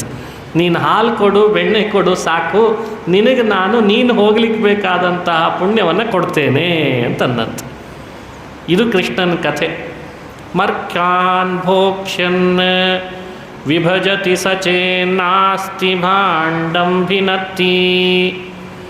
ಮನೆ ಮನೆಗಳಲ್ಲಿ ಕೃಷ್ಣನ ಕಳ್ತನವನ್ನು ಗೋಪಿಕಾಸ್ತ್ರೀಯರ ಉದ್ಧಾರಕ್ಕಾಗಿ ಆನಂದಕ್ಕಾಗಿ ಮಾಡಿದ ಅಂತ ಕೃಷ್ಣನ ಲೀಲೆಯನ್ನು ವರ್ಣಿಸ್ತಾರೆ. ದಾಸರು ಒಂದು ಮಾತಿನಲ್ಲಿ ಹೇಳಿದ್ದು ಕೇಳ್ತೇವೆ ನಾವು. ಬೆಕ್ಕಿನಂತೆ ಕೂಗುತ್ತ ಊರೊಳಗೆಲ್ಲ ಹಕ್ಕಿಗಳ ಹಾರೊಡೆದ, ಮಕ್ಕಳು ಮಲಗ್ಯಾವ ಎಬ್ಬಿಸಬ್ಯಾಡಂದ್ರ ಬಟ್ಟಲು ಬಾರಿಸಿದ, ಅಭಿಷೇಕೆನು ತೆರೆ ಅಗೃತ ತಂದರೆ ಅಚವಾನವ ಮಾಡಿದ. ಮೀಸಲು ಗಂಧ ಅಕ್ಷತೆ ಇಟ್ಟರೆ ಶ್ರೀ ತುಳಸಿಯ ಮುಡಿದ ಅಂತಾರೆ ಮಹಾನುಭಾವ. ಕೃಷ್ಣ ಮನೆ ಮನೆಗೆ ಕಳ್ತನಕ್ಕೆ ಬಂದಾಗ ಕೆಲವೊಮ್ಮೆ ದೇವರ ಕೋಣೆಗೆ ನುಗ್ಗುತ್ತಿದ್ದ, ದೇವರ ಪೂಜಾ ಮನೆಗೆ. ದೇವರ ಮನೆ ಒಳಗೆ ಬಂದಲ್ಲ ಕೃಷ್ಣ ಅಂತ ಗಾಬರಿ. ಗೋಪಿಕೆಯರು ಹೇಳ್ತಿದ್ರು, ಕೃಷ್ಣ ಒಳಗೆ ಹೋಗ್ಬಿಟ್ಟಿಯಲ್ಲೋ, ಮಡಿಲೇ ಹೋಗಬೇಕು, ಅಲ್ಲಿ ದೇವರು ಕೂಡಿಸೋ ಜಾಗ ಅದು, ಅಲ್ಲಿ ಹೋಗಬೇಡ ಅಂತ ಹೇಳ್ತಿರ್ತಾರೆ. ಯಾವ ಪೀಠದ ಮೇಲೆ ದೇವರನ್ನು ಕೂಡಿಸ್ತಿದ್ರೋ ಅದೇ ಪೀಠದ ಮೇಲೆ ಕೃಷ್ಣ ಹೋಗಿ ಕೂಡ್ತಿದ್ದಂತೆ. ಅಲ್ಲೇ ಕೂಡ್ತಿದ್ದ ಹೋಗಿ. ಅಯ್ಯೋ ಅದು ಶಾಲಿಗ್ರಾಮ ಇಡಬೇಕು, ಅಭಿಷೇಕ ಮಾಡಲಿಕ್ಕೆ ಅಂತ ತಟ್ಟೆ ಇಡಬೇಕಲ್ಲಿ, ನೀನು ಅಲ್ಲ ಕೂಡೋದು, ಇಲ್ಲ ಇಲ್ಲ ನಾನು ಅಲ್ಲೇ ಕೂಡ್ತೇನೆ ಅಂತಿದ್ದ. ಸರಿ ಕೂತ ಮೇಲೆ ಸುಮ್ಮನೆ ಇರ್ತಾನ ಅಂದರೆ ಪೂಜೆಗೆ ತಯಾರು ಮಾಡಿರ್ತಿದ್ರು. ಅಭಿಷೇಕಕ್ಕೆ ಅಂತ ಒಂದು ಕಲಶದ ನೀರು, ಆಚಮನಕ್ಕೆ ಅಂತ ಮತ್ತೊಂದು ನೀರು, ಪಂಚಾಮೃತಕ್ಕೆ ಅಂತ ಹಾಲು ಮೊಸರುಗಳು, ಅವನ್ನೆಲ್ಲ ಮುಂದೆ ಇಟ್ಟಿರ್ತಿದ್ರು. ಹೇಳ್ತಿದ್ರಂತೆ ಗೋಪಿಕೆಯರು, ಕೃಷ್ಣ ಅದು ಅಭಿಷೇಕದ ನೀರು, ಅದನ್ನು ತಗೊಳ್ಬೇಡವೋ, ಅಭಿಷೇಕಕ್ಕೆ ಇಟ್ಟಿದೆಯಾ, ಸರಿ ಅದನ್ನೇ ನಾನು ಕುಡಿತೇನೆ ಅಂತ ಕುಡಿತಿದ್ದಂತೆ. ಅಭಿಷೇಕದ ನೀರನ್ನು ಬಾಯಲ್ಲಿ ಕುಡಿತಿದ್ದ. ಗಂಧ ಅಕ್ಷತೆ ಎಲ್ಲ ಇಟ್ಟರೆ ಗಂಧ ತಗೊಳ್ಬೇಡ ಕೃಷ್ಣ, ದೇವರಿಗೆ ಏರಿಸಲಿಕ್ಕೆ, ದೇವರೇ ನಾನು ಅಂತ ಅದು ಗಂಧ ತಾನೇ ಹಚ್ಕೊಳ್ತಿದ್ದಂತೆ. ತುಳಸಿ ಅದನ್ನು ತಲೆ ಮೇಲೆ ತಾನೇ ಇಟ್ಕೊಳ್ತಾ ಇದ್ದ. ಕೈಯಲ್ಲಿ ಗಂಟೆ ಬೇರೆ ಬಾರಿಸ್ತಿದ್ದಂತ ಆಗಾಗ. ಹೀಗೆ ಪೂಜೆ ಮಾಡುವಾಗ ಮಧ್ಯ ಮಧ್ಯದಲ್ಲಿ ಗಂಟೆ ಬಾರಿಸ್ತಾರಲ್ಲ, ತಾನೇ ಗಂಟೆ ಬಾರಿಸ್ತಾನೆ. ಕೃಷ್ಣ ಆ ಗಂಟೆ ಯಾಕೆ ತೊಗೊಂಡೆವು, ಪೂಜೆ ಮಾಡುವಾಗ ಗಂಟೆ ಬಾರಿಸ್ಬೇಕು ಅಂತ ಗಂಟೆ ಬಾರಿಸ್ಬಿಡ್ತಿದ್ದ. ಇನ್ನೊಂದು ಕೈ ಬರ್ತಿತ್ತಂತೆ, ಕೃಷ್ಣನ ದೇಹದೊಳಗೆ ಬಹಳಷ್ಟು ಕೈಗಳನ್ನು ಸೃಷ್ಟಿ ಮಾಡ್ತಿದ್ದಂತೆ ದೇವರ ಕೋಣೆಯಲ್ಲಿ ಕೂತ್ಕೊಂಡು ಕೃಷ್ಣ. ಮತ್ತೊಂದು ಕೈಯಿಂದ ಹಾಲಿನ ಪಾತ್ರೆ, ಆ ಹಾಲಿನ ಪಾತ್ರೆಯಲ್ಲಿದ್ದ ಹಾಲನ್ನು ತಗೊಂಡು ತನ್ನ ಬಾಯಲ್ಲಿ ಹಾಕ್ಕೊಳ್ತಿದ್ದ. ಅದು ಅಭಿಷೇಕದ ಹಾಲು, ಬಾಯಲ್ಲಿ ಹಾಕ್ಕೊಳ್ತಿದ್ದಾನೆ. ಮೊಸರಿನ ಪಾತ್ರೆ, ಹೀಗೆ ಕೃಷ್ಣ ಅಭಿಷೇಕಕ್ಕಿಟ್ಟ ನೀರನ್ನು ಬಾಯಲ್ಲಿ ಕುಡಿಯೋದು, ಅಭಿಷೇಕಕ್ಕಿಟ್ಟ ಹಾಲನ್ನು ಬಾಯಲ್ಲಿ ಕುಡಿಯೋದು, ಪೂಜೆಗಿಟ್ಟ ಗಂಟೆ ಬಾರಿಸೋದು, ದೇವರನ್ನು ಕೂಡಿಸೋ ಪೀಠದ ಮೇಲೆ ತಾನೇ ಕೂಡೋದು, ಭಾಳಷ್ಟು ಕೈಗಳನ್ನು ವ್ಯಕ್ತಪಡಿಸಿ ಒಂದೊಂದೊಂದೊಂದು ತನ್ನ ಪೂಜೆಯನ್ನು ತಾನೇ ಮಾಡ್ಕೊಳ್ತಿದ್ದ. ಯಾಕೆ ಹೀಗೆ ಮಾಡಿದ? ಹಿರಿಯರು ಹೇಳ್ತಾರೆ, ದೇವರ ಪೂಜೆಯನ್ನು ನೀನು ಮಾಡೋದಲ್ಲ, ಪೂಜೆ ನಾನು ಮಾಡಿಸೋದು ನಿನ್ನ ಕಡೆಯಿಂದ ಅಂತ ತೋರಿಸಿದ್ದಂತೆ. ಅರ್ಚತ ಪ್ರಾರ್ಚತ ಸ್ವಯಮೇಧಾಸೋ ಅರ್ಚತ. ಭಗವಂತನೇ ತನ್ನ ಪೂಜೆಯನ್ನು ತಾನೇ ಮಾಡ್ತಾನೆ. ನಮಗೇನು ಅನ್ನಿಸ್ತದೆ ಅಂದರೆ ನಾವು ದೇವರ ಪೂಜೆ ಮಾಡ್ತಿದ್ದೇವೆ ಅಂತ. ಅಲ್ಲ, ನಾವೇ ಮಾಡ್ತಿರೋದು. ಒಳಗಿದ್ದು ತನ್ನ ಪೂಜೆ ಮಾಡಿಸ್ಕೊಳ್ಳೋನು ಯಾರು? ಚಿತ್ರಮರ್ಚ ಅಂತಾರೆ ಅದಕ್ಕೆ. ಚಿತ್ರಮರ್ಚ ಇದು ಲೋಕದ ಅತ್ಯಂತ ಆಶ್ಚರ್ಯದ ಸಂಗತಿ. ತನ್ನನ್ನು ತಾನು ತನ್ನ ಭಕ್ತನೊಳಗೆ ತಾನೇ ಇದ್ದು ಪೂಜಿಸ್ಕೊಳ್ತಾನಲ್ಲ, ಇದೇ ಆಶ್ಚರ್ಯದ ಸಂಗತಿ ಅಂತಾರೆ. ಹಾಗೆ ದೇವರು ತನ್ನ ಪೂಜೆ ತಾನೇ ಮಾಡ್ಕೊಳ್ತಾ ಇದ್ದ. ಒಬ್ಬಳು ಗೋಪಿಕೆ ಬಂದು ಯಶೋದೆ ಬಳಿ ದೂರು ಹೇಳುವಾಗ ಹೇಳ್ತಾಳೆ, ಯಶೋದೆ ನಿನ್ನ ಮಗನಿಗೆ ಎಷ್ಟು ಕೈ ಇದೆ ಹೇಳು ಅಂತಲ್ಲಂತೆ. 2 ಕೈ ಇದೆ ಅಂತಾಳೆ ಪಾಪ ಅವಳು. ನನ್ನ ಮಗನಿಗೆ 2 ಕೈ ಇದೆ, ಏನೇನೋ ಹೇಳಬೇಡ. ನಾನೇ ನೋಡಿದೆ ಇವತ್ತು, ನನ್ನ ಮನೆಗೆ ಕೃಷ್ಣ ಬಂದಿದ್ದ, ದೇವರ ಕೋಣೆಗೆ ನುಗ್ಗಿದ, ಪೀಠದಲ್ಲಿ ಕೂತ್ಕೊಂಡ, ಒಂದು ಕೈಯಿಂದ ಗಂಟೆ ತಗೊಂಡ, ಮತ್ತೊಂದು ಕೈಯಿಂದ ಹಾಲಿನ ಪಾತ್ರೆ ತಗೊಂಡ, ಮತ್ತೊಂದು ಕೈ ಬಂತು ಮೊಸರಿನ ಪಾತ್ರೆ ತಗೊಂಡ, ಮತ್ತೊಂದು ಕೈ ಬಂತು ಹಣ್ಣಿನ ಪಾತ್ರೆ ತಗೊಂಡ, ಎಲ್ಲ ಬಾಯಲ್ಲಿ ತಾನೇ ಹಾಕ್ಕೊಂಡ. 1 ಕೈ 2 ಕೈ ನೋಡ್ತಿದ್ದಂತೆ ಬಹಳ ಕೈಗಳು ಬಂದುಬಿಡ್ತಲ್ಲ, ಯಶೋದೆ ನೀನು ಸರಿಯಾಗಿ ನೋಡಿರ್ಲಿಕ್ಕಿಲ್ಲ, ನಿನ್ನ ಮಗನಿಗೆ ಬಹಳ ಕೈ ಇದೆ ಅಂತನ್ಲಂತ. ಹೀಗೊಬ್ಳು ಗೋಪಿಕೆ ಹೇಳ್ತಾಳೆ ದೂರು ಅಂತ ಬರ್ತದೆ. ಇದು ಕೃಷ್ಣನ ಚರಿತ್ರೆಗಳಲ್ಲಿ ಕಾಣಬಹುದು. ಇದು ಪುರಾಣ, ಉಪನಿಷತ್ತು, ವೇದಗಳು ಹೇಳಿದ ದೇವರ ಮಹಿಮೆ. ಏನಂತಿದೆ? ಸಹಸ್ರ ಶೀರ್ಷಾ ಪುರುಷ ಸಹಸ್ರಾಕ್ಷ ಸಹಸ್ರಪಾತ್ ಸಭೂಮಿಂ ವಿಶ್ವತೋ ವೃತ್ವಾ ಅತ್ಯತಿಷ್ಠದ್ ದಶಾಂಗುಲಂ. 1 ಕೈ 2 ಕೈ, 1 ಕಣ್ಣ 2 ಕಣ್ಣ, ಬಹಳ ಕೈಗಳು, ಬಹಳ ಕಾಲುಗಳು, ಬಹಳ ಕಣ್ಣು. ವಿಶ್ವತಶ್ಚಕ್ಷುರುತ ವಿಶ್ವತೋ ಮುಖೋ ವಿಶ್ವತೋ ಬಾಹುರುತ ವಿಶ್ವತಸ್ಪಾತ್. ಹಲವಂಗಧವಣೆಯವನ ತಿಳಿದು ತಿಳಿದು ತಿಳಿಯದಾಂಗೆ ಒಲಿದೆಯಾತ ಕಮ್ಮ ಲಕುಮಿ ವಾಸುದೇವಗೆ. ಹಲವಂಗದವ ಅಂದರೆ ಅದೇ ಅರ್ಥ. ಒಂದು ಎರಡು ಅಂತಲ್ಲ, ಹಲವಾರು ಅಂಗಗಳು ಇವನಿಗಿದೆ ಅಂತ ಗೋಪಿಕೆ ಪ್ರತ್ಯಕ್ಷ ಕಂಡಿದ್ದಾಳೆ. ಈ ಚರಿತ್ರೆಯನ್ನು ಹಾಗೆ ವರ್ಣನೆ ಮಾಡ್ತಾರೆ. ಎಲ್ಲಾದರೂ ಹಾಲು ಮೊಸರುಗಳು ಸಿಗಲೇ ಇಲ್ಲ ಅಂತಾದರೆ ಏನು ಮಾಡ್ತಿದ್ದ ಕೃಷ್ಣ? ಕೆಲವರು ಗೋಪಿಕೆಯರು ಹಾಗೂ ಇರ್ತಿದ್ರು. ಬಂದಾದರೂ ಬರಲಿ ಕೃಷ್ಣ ಇವತ್ತು ಮನೆಗೆ, ನೋಡ್ತೇನೆ ಒಂದು ಕೈ ಕುಡಿಕೆಯಲ್ಲಿ ಮಡಿಕೆಯಲ್ಲಿ ಹಾಲು ಇಟ್ಟರೆ ತಾನೇ ಚೆಲ್ತಾನೆ, ಬರೀ ಕುಡಿಕೆಯಲ್ಲಿ ಮಡಿಕೆ ಖಾಲಿ ಮಡಿಕೆ ಇಡ್ತಿದ್ರಂತೆ. ಹಾಲಿಲ್ಲ, ಬೆಣ್ಣೆ ಇಲ್ಲ, ಮೊಸರಿಲ್ಲ. ಇವನು ನೋಡಿದರೆ ಗೋಪಾಲಕರನ್ನು ಕರ್ಕೊಂಡು ಬರ್ತಿದ್ದ. ಒಬ್ಬರ ಮೇಲೆ ಡಬ್ಬ ಹಾಕಿ ನಿಲ್ಲಿಸಿ ತಾನು ಮೇಲೆ ಹತ್ತಿ ಕುಡಿಕೆ ಒಳಗೆ ನೋಡ್ತಾನೆ, ಮಡಿಕೆ ಒಳಗೆ ಹಾಲೇ ಇಲ್ಲ, ಬೆಣ್ಣೆನೇ ಇಲ್ಲ. ಸಿಟ್ಟು ಬರ್ತಿತ್ತಂತೆ ಕೃಷ್ಣನಿಗೆ. ನಾನು ಬಂದಾಗ ಮಡಿಕೆ ಖಾಲಿ ಇಟ್ಟಿದೆಯಾ, ತುಂಬಿಟ್ಟಿಲ್ಲಲ್ಲ ಹಾಲಿನಿಂದ, ಈ ಮಡಿಕೆ ಯಾಕೆ ಬೇಕು, ಕುಡಿಕೆಯಲ್ಲಿ ಯಾಕೆ ಇಡಬೇಕು ಅಂತ ಮಡಿಕೆ ತೆಗೆದು ನೆಲಕ್ಕೆ ಒಡಿತಿದ್ದಂತೆ ಚೂರಾಗಿ ಬಿಡಬೇಕು.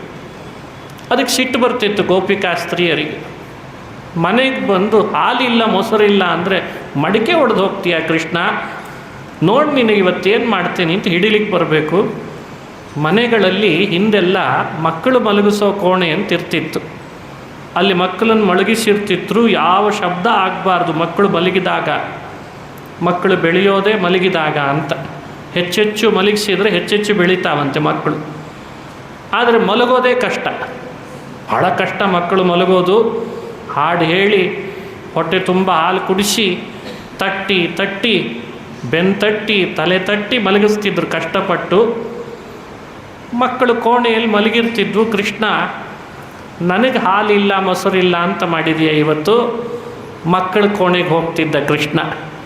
ಪುಟು ಓಡಾಡ್ತಾ ಮಕ್ಕಳ ಕೋಣೆಗೆ ಹೋಗಿ ಮಲಗಿದ ಮಕ್ಕಳನ್ನು ಎಬ್ಬಿಸ್ಬೇಡ ಅಂತ ಕೂಕ್ಕೊಂಡು ಬರ್ತಿರುವಾಗಲೇ ಎಬ್ಬಿಸ್ತಿದ್ದಂತೆ.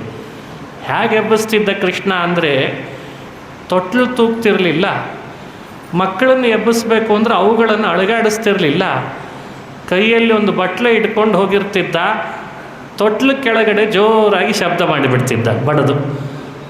ಮಕ್ಕಳು ಮಲಗ್ಯಾವ ಎಬ್ಬಿಸಬ್ಯಾಡಂದ್ರ ಬಟ್ಟಲು ಬಾರಿಸಿದ. ಮಕ್ಕಳು ಮಲಗಿದಾವೆ, ಎಬ್ಬಿಸ್ಬೇಡೋ ಕೃಷ್ಣ ಅಂತ ಕೂಕ್ಕೊಂಡು ಬರ್ತಿದ್ದಾರೆ. ಅಷ್ಟರಲ್ಲಿ ಬಟ್ಲು ಬಾರಿಸಿ ಅವು ಹೇಳೋ ಹಾಗೆ ಮಾಡಿ ಕೆಲಸ ಹಚ್ತಿದ್ದಂತೆ. ನೋಡ್ಕೊ ಮಗುವನ್ನು ಈಗ ಅಂತ. ನನಗೆ ಹಾಲು ಮೊಸರು ಕೊಟ್ಬಿಟ್ಟಿದ್ರೆ ಈ ಸಮಸ್ಯೆ ನಿನಗಿರ್ತಿರಲಿಲ್ಲ. ಹಾಲಿಲ್ದಂತೆ ಮೊಸರಿಲ್ದಂತೆ ಲೋಭ ತೋರಿಸ್ತೀರ ನನಗೆ ಅಂತ ಹಾಗೆ ಮಾಡ್ತಿದ್ದ. ಹಕ್ಕಿಗಳ ನೋಡಿ ಕೃಷ್ಣನ ಲೀಲೆಯನ್ನು ವರ್ಣಿಸುವಾಗ ಅಂತಾರೆ, ಬೆಕ್ಕಿನಂತೆ ಕೂಗುತ್ತ ಊರೊಳಗೆಲ್ಲ ಹಕ್ಕಿಗಳ ಹಾರೊಡೆದ. ಮಕ್ಕಳು ಮಲಗ್ಯಾವ ಎಬ್ಬಿಸಬ್ಯಾಡಂದ್ರೆ ಬಟ್ಟಲು ಬಾರಿಸಿದ. ಬೆಕ್ಕಿನ ಹಾಕಿಕೊಂಡು ಹೋಗ್ತಿದ್ದಂತೆ ಕೃಷ್ಣ. ಕೃಷ್ಣ ಬಂದ ಅಂತ ಹೇಗೆ ಗೊತ್ತಾಗಬೇಕು? ಈ ಸೈರನ್ ಅಂತಾರಲ್ಲ ಹಾಗೆ ಕೃಷ್ಣಂದೊಂದು ಸೈರನ್ ಇತ್ತಂತೆ. ಬೆಕ್ಕು ಕೂಗ್ದು ಕೂಗಬೇಕು. ಓ ಕೃಷ್ಣ ಬಂದ ಅಂತ ಎಲ್ರಿಗೆ ಅರ್ಥ ಆಗಬೇಕು, ಎಲ್ಲ ಅಟೆನ್ಷನ್ ಅಂತ. ಹೀಗೆ ಬೆಕ್ಕಿನ ಹಾಗೆ ಕೂಗೋದು, ಹಕ್ಕಿಗಳನ್ನು ಹಾರೊಡೆಯೋದು, ಇದೆಲ್ಲ ಕೃಷ್ಣನ ಲೀಲೆಗಳಾಗಿತ್ತು ಅಂತ ಭಾಗವತ ವರ್ಣಿಸಿದ್ದನ್ನು ಆ ಪದ್ಯದಲ್ಲಿ ಹೇಳ್ತಾರೆ ಹಿರಿಯರು. ಇದನ್ನು ಕಣ್ತುಂಬ ನಾವು ತುಂಬಿಕೊಳ್ಳಿ ಅಂತಾರೆ ಕೃಷ್ಣನ ಚರಿತ್ರೆಯನ್ನು. ಯಾರು ಈ ಕಥೆಗಳನ್ನು ಅನುಸಂಧಾನ ಮಾಡ್ತಾರೆ ಅವರವರ ಅಭೀಷ್ಟಗಳನ್ನು ಪೂರೈಸ್ತಾನೆ. ಬಹಳ ಅರ್ಥ ಇದೆ. ಹಾಲಿಗೆ ಅರ್ಥ, ಮೊಸರಂದ್ರೇನು ಅಂತ ಒಂದು ಬೇರೆಯೇ ಅರ್ಥ ಹೇಳ್ತಾರೆ. ಸ್ಥೂಲವಾಗಿ ಕೃಷ್ಣನ ಈ ಕಥೆ ಕೇಳಿದರೂ ಒಂದು ಅಪೂರ್ವವಾದ ಅನುಸಂಧಾನ ಬರ್ತದೆ. ಆದರೆ ಒಂದನ್ನು ತಿಳಿಲೇಬಾರ್ದು ಕೃಷ್ಣನಲ್ಲಿ. ಯಾವುದು ಅಂದರೆ ಹಾಲಿಗೆ ಕೊರತೆ ಇತ್ತು ಅಂತ ಕೃಷ್ಣ ಹಾಲು ಕದ್ದ ಅಂತ ತಿಳಿಬಾರ್ದಂತ. ಮೊಸರಿಗೆ ಕೊರತೆ ಇತ್ತು ಅಂತ ಕೃಷ್ಣ ಮೊಸರನ್ನು ಕದ್ದ ಅಂತ ತಿಳಿಬಾರ್ದು. ಹಾಲಿನ ಸಮುದ್ರದಲ್ಲಿ ಮಲಗುವವನಿಗೆ ಗೋಪಿಕಾಸ್ತ್ರೀಯರ ಮನೆ ಹಾಲು ಬೇಕೇನು?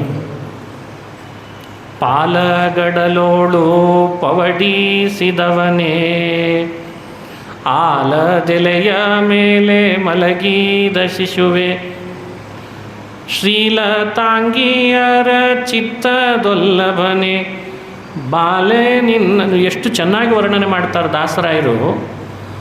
ಪಾಲಗಡಲೊಳು ಪವಡಿಸಿದವ ಹಾಲಿನ ಸಮುದ್ರದಲ್ಲಿ ಮಲಗಿರ್ತಾನೆ, ಯಾವಾಗಲೂ ಶ್ವೇತದ್ವೀಪ ಅಂತ ಕರೀತಾರೆ.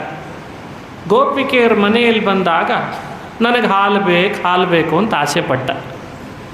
ಈ ಆಸೆ ಪಟ್ಟನಲ್ಲ ಕೃಷ್ಣ ಅಂತ ಅವನಿಗೆ ಹಾಲಿನ ಕೊರತೆ ಇದೆ ಅಂತನಾ? ಹಾಲಿನ ಸಮುದ್ರದಲ್ಲಿ ಮಲಗಿದ ಅಂತ ಹೇಳುವ ಮಾತಿಗೆ ಅರ್ಥ ಏನು ಹಾಗಾದರೆ? ಮೊಸರಿನ ಸಮುದ್ರನೇ ಸೃಷ್ಟಿ ಮಾಡಿದ್ದಾನೆ, ಇವ್ರ ಮನೆಯಲ್ಲಿ ಮೊಸರು ಬೇಕೇನು ಅವನಿಗೆ? ಅವನಿಗೆ ಯಾಕೆ ಬೇಕು? ಅವನು ಪೂರ್ಣನೇ ಅಲ್ವೇ? ಆಪ್ತ ಕಾಮ ಅಂತಾರೆ ಉಪನಿಷತ್ತು ಹೇಳುವವರು ಆಪ್ತ ಕಾಮ. ಅವನು ಬಯಸಬೇಕಾದದ್ದು ಏನಿಲ್ಲ. ಸ್ವರಮಣ ಅಂತ ಮತ್ತೊಂದು ಹೆಸರು ಅವನಿಗೆ. ಪಡಿಬೇಕಾದದ್ದೆಲ್ಲ ಪಡೆದದ್ದಕ್ಕೆ ಅವನನ್ನು ಪೂರ್ಣ ಅಂತ ಕರೀತಾರೆ. ನಿತ್ಯ ತೃಪ್ತ ಅಂತ ಕರೀತಾರೆ. ನಿತ್ಯ ತೃಪ್ತ, ಆಪ್ತ ಕಾಮ, ಪೂರ್ಣ, ಇದೆಲ್ಲ ನಾಮ ಭಗವಂತನಿಗೆ ಇದೆ. ಇದೆಲ್ಲ ತತ್ವಗಳು ತಿಳಿಬೇಕಾದದ್ದು. ಅಂಥವನಿಗೆ ಹಾಲು ಮೊಸರು ಬೆಣ್ಣೆ ಬೇಕು ಅಂತ ಆಸೆ, ಕಳ್ತನ ಮಾಡ್ತಾನೆ, ಸುಳ್ಳು ಹೇಳ್ತಾನೆ, ಅಲ್ಲಿ ಇಲ್ಲಿ ಅದನ್ನು ಚೆಲ್ತಾನೆ ಅಂತ ಕಳ್ಳ ಅಂತ ಕೃಷ್ಣನ ಕಥೆ ಹೇಳಿದರೆ ಏನರ್ಥ? ಅದಕ್ಕೆ ಶುಕಮುನಿಗಳು ತಿಳಿಸ್ತಾರೆ, ಇದೆಲ್ಲ ವಿಡಂಬನೆ ಮಾತ್ರ, ಅದರ ಅರ್ಥ ಬೇರೆಯೇ ಇದೆ. ಲೀಲಾಭಿ ಭಾವಗರ್ಭಾಭಿ ಜನಮಾನಂದಯನ್ ಬಭೋ. ಭಾವಗರ್ಭಿತವಾದ ಲೀಲೆಗಳನ್ನು ತೋರಿಸಿದ ಕೃಷ್ಣ ಅಂತ ಹೇಳ್ತಾರೆ. ಏನು ಭಾವ ಇಲ್ಲಿ? ಯಾರ್ಯಾರ ಮನೆಗೆ ನಾನು ಬರಬೇಕು ಅಂತ ಅಪೇಕ್ಷೆ ಪಡ್ತಾರೆ ಭಕ್ತರು, ಅವ್ರ ಮನೆ ತುಂಬ ಹಾಲು ಮೊಸರು ಇಡ್ಲಿ ಅಂದರೆ ನನ್ನ ದರ್ಶನ ಅವರಿಗೆ ಆಗ್ತದೆ ಅಂತ ತೋರಿಸಿದ್ದಂತೆ. ಇದೇ ಭಾವ. ನಮ್ಮ ಮನೆಗೆ ಕೃಷ್ಣ ಬರಬೇಕಾ? ಹಾಗಾದರೆ ಹಾಲು ಮೊಸರು ಬೆಣ್ಣೆಗಳನ್ನು ಕುಡಿಕೆಯಲ್ಲಿ ಇಡ್ರಿ, ನಾನು ಅಲ್ಲಿಗೆ ಬರ್ತೇನೆ ಅಂತಾನೆ ಕೃಷ್ಣ. ಅದರ ರಹಸ್ಯವನ್ನು ಚಿಂತನೆ ಮಾಡ್ತಾರೆ. ಒಂದರ್ಥ ಹೀಗೆ, ಬೆಣ್ಣೆ ಅಂದರೆ ಪರಿಶುದ್ಧನಾದ ಜೀವನಿಗೆ ಬೆಣ್ಣೆ ಅಂತ ಕರೆದಿದ್ದಾರಂತ. ಶುದ್ಧ ಜೀವ, ಯಾವುದೇ ದೋಷಗಳಿಗೆ ಒಳಪಡದೇ ಇರುವವನು, ಅವನು ಮಡಿಕೆಯಲ್ಲಿ ಬಂದಿರ್ತಾನೆ. ಅಂದರೆ ಮಡಿಕೆ ಅಂತಿರುವ ದೇಹ, ಈ ಮಣ್ಣಿನ ದೇಹ ಇದ್ದಾಗಿದು ಪಾಂಚಭೌತಿಕ ದೇಹ, ಅದು ದೇಹ. ಕೃಷ್ಣ ಆ ಮಡಿಕೆ ಒಳಗಿದ್ದ ಬೆಣ್ಣೆ ತೆಗೆದ ಕೈಯಿಂದ ತನ್ನ ಹೊಟ್ಟೆಗೆ ಸೇರಿಸ್ಕೊಂಡ. ಅಂದರೆ ಭೂಮಿಗೆ ಬಂದಂತಹ ಜೀವರನ್ನು ಪಾಂಚಭೌತಿಕ ದೇಹದಂತಿರುವ ಮಡಿಕೆ ಒಡೆದು ಒಳಗಿರುವ ಪರಿಶುದ್ಧ ಜೀವಾತ್ಮ ನನ್ನ ಹೊಟ್ಟೆಯಲ್ಲಿರ್ತಾನೆ ಅಂತ ಜಗತ್ತಿಗೆ ತೋರಿಸಿದ್ದಂತೆ. ಯಾವ ಕಾರಣಕ್ಕೂ ಪರಿಶುದ್ಧ ಜೀವನನ್ನು ನನ್ನ ಹೊಟ್ಟೆ ಬಿಟ್ಟು ಮತ್ತೊಬ್ಬರ ಹೊಟ್ಟೆಗೆ ಕಳಿಸಲ್ಲ, ನನ್ನ ಹೊಟ್ಟೆಯಲ್ಲೇ ಇರಿಸ್ಕೋತೇನೆ ಅಂತ ತೋರಿಸಿದ. ಇದು ಒಂದು ಆಧ್ಯಾತ್ಮಿಕ ತಿಳುವಳಿಕೆ. ಇನ್ನೊಂದು ಅರ್ಥ, ಹಾಲು ಅಂದರೆ ಯಾವುದು, ಮೊಸರು ಅಂದರೆ ಯಾವುದು, ಬೆಣ್ಣೆ ಅಂದರೆ ಯಾವುದು, ಅದನ್ನು ಬೇರೆ ರೀತಿ ತಿಳ್ಕೊಳ್ಬೇಕು. ಹಾಲು ಅಂತ ಯಾವುದನ್ನು ಕರೆದಿದ್ದಾರೆ ನಮ್ಮ ಹಿರಿಯರು ಹಿಂದೆಲ್ಲ? ಆಧ್ಯಾತ್ಮಿಕವಾದ ಹಾಲು ಯಾವುದು ಗೊತ್ತೋ? ಇವತ್ತಿನ ಹಾಲನ್ನ ಪ್ರಾಕೃತ, ಅದು ದೇಹದ ಪೌಷ್ಟಿಕತೆಗಷ್ಟೇ ಕುಡಿಬೇಕು. ನಿಜವಾದ ಹಾಲು ಆಧ್ಯಾತ್ಮಿಕವಾಗಿ ಯಾವುದು? ಉಪನಿಷತ್ತುಗಳೆಲ್ಲ ಆಕಳ, ಉಪನಿಷತ್ತೆಲ್ಲ ಆಕಳ. ಅರ್ಜುನ ಇದ್ನಲ್ಲ, ಆತ ಕರ ಅಂತೆ. ಅರ್ಜುನ ಕರ. ಉಪನಿಷತ್ತಿನ ಆಕಳನ್ನು ಕೆಚ್ಚಲಿಗೆ ಸ್ವಲ್ಪ ಬಾಯಿ ಹಾಕಿ ಸಡ್ಲು ಮಾಡಿದ್ನಂತೆ. ಕರೀಲಿಕ್ಕೆ ಅಂತ ಕೂತ ಗೋಪಾಲಕ ಯಾರು ಅಂದರೆ ಶ್ರೀಕೃಷ್ಣ ಅಂತೆ. ಆಗ ಬಂದ ಅಮೃತದಂಥ ಹಾಲು ಅಂದರೆ ಭಗವದ್ಗೀತೆ ಅಂತ ಅರ್ಥ. ಸರ್ವೋಪನಿಷದೋ ಗಾವಃ ದೋಗ್ಧ ಗೋಪಾಲ ನಂದನಃ ಪಾರ್ಥೋ ವತ್ಸಃ ಸುಧೀರ್ಭೋಕ್ತ ದುಗ್ಧಂ ಗೀತಾಮೃತಂ ಮಹತ್. ಎಲ್ಲ ಉಪನಿಷತ್ತುಗಳು ಆಕಳು. ಅವುಗಳಲ್ಲಿರುವ ರಹಸ್ಯದ ತತ್ವ ಸಮಾಜಕ್ಕೆಲ್ಲ ಮುಟ್ಟಬೇಕಿದೆ. ಆಕಳ ಹಾಲು ಕೊಡಬೇಕಾದ್ರೆ ಕೆಚ್ಚಲು ಸಡ್ಲಾಗಬೇಕು. ಕರಿಬೇಕಾದ್ರೆ ಕೆಚ್ಚಲನ್ನು ಸಡಲು ಮಾಡಲಿಕ್ಕೆ ಕರ ಬೇಕೇ ಬೇಕು. ಅದಕ್ಕೆ ಕರ ಇದ್ದಂತೆ ಅರ್ಜುನ ದೊಡ್ಡ ತಿಳುವಳಿಕೆ ಇರುವವನು, ಬಹಳ ದೊಡ್ಡ ಅಧಿಕಾರಿ. ಅವನಿಗೆಲ್ಲ ತಿಳುವಳಿಕೆ ಹೇಳಬೇಕಾಗಿಲ್ಲ, ಸ್ವಲ್ಪ ಇತ್ತು ಅವನಿಗೆ, ಸ್ವಲ್ಪ ಹೇಳಬೇಕು. ಹಾಗಾಗಿ ಕರು ಸ್ವಲ್ಪ ಹಾಲು ಕುಡಿತದೆ. ಯುದ್ಧ ಭೂಮಿಯಲ್ಲಿ ಅರ್ಜುನನನ್ನು ಕರ ಮಾಡಿಕೊಂಡು ಸ್ವಲ್ಪ ಅವನಿಗೆ ಉಪದೇಶ ಮಾಡುವ ನೆಪ. ಆದರೆ ನಿಜವಾಗಲೂ ಹಾಲು ಯಾರಿಗೆ ಕೊಡಬೇಕಾಗಿದೆ? ಸಂಸಾರದಲ್ಲಿರುವ ನಿಮ್ಮಂಥವರಿಗೆ ಕೊಡಬೇಕಿದೆ. ಯಾಕೆ? ಆತ್ಮಪುಷ್ಟಿ ಆಗಬೇಕು. ದೇಹ ಪುಷ್ಟಿಗೆ ಹಾಲು ಕುಡಿತೇವೆ, ಒಳಗಿರೋ ಆತ್ಮನಿಗೆ ಪುಷ್ಟಿ ಆಗಬೇಕು. ಪೌಷ್ಟಿಕತೆ ಜಾಸ್ತಿ ಇರೋದು ಹಾಲಿನಲ್ಲೇ. ಗೀತೆ ಒಳ್ಳೆ ಆತ್ಮಪೋಷಕವಾದ ಹಾಲು, ಅದನ್ನು ಹಿರಿಯರು ಹೇಳ್ತಾರೆ. ಹಾಗಾದರೆ ಹಾಲು ಯಾವುದು ಅಂತ ಈ ರೀತಿ ಚಿಂತಿಸಬೇಕು. ಅಂದು ಗೋಪಿಕಾ ಸ್ತ್ರೀಯರ ಮನೆಯಲ್ಲಿ ಮಡಿಕೆಗಳಲ್ಲಿ ತುಂಬಿಟ್ಟ ಹಾಲನ್ನು ಕೃಷ್ಣ ಅಪೇಕ್ಷಿಸಿ ಹೋದ, ಕುಡ್ದ, ಅವರನ್ನೆಲ್ಲ ಅನುಗ್ರಹಿಸಿದ. ಈ ಅರ್ಥ ಇವತ್ತಿನ ದೃಷ್ಟಿಯಲ್ಲಿ ಹೀಗೆ ಮಾಡಿಕೊಳ್ಬೇಕು.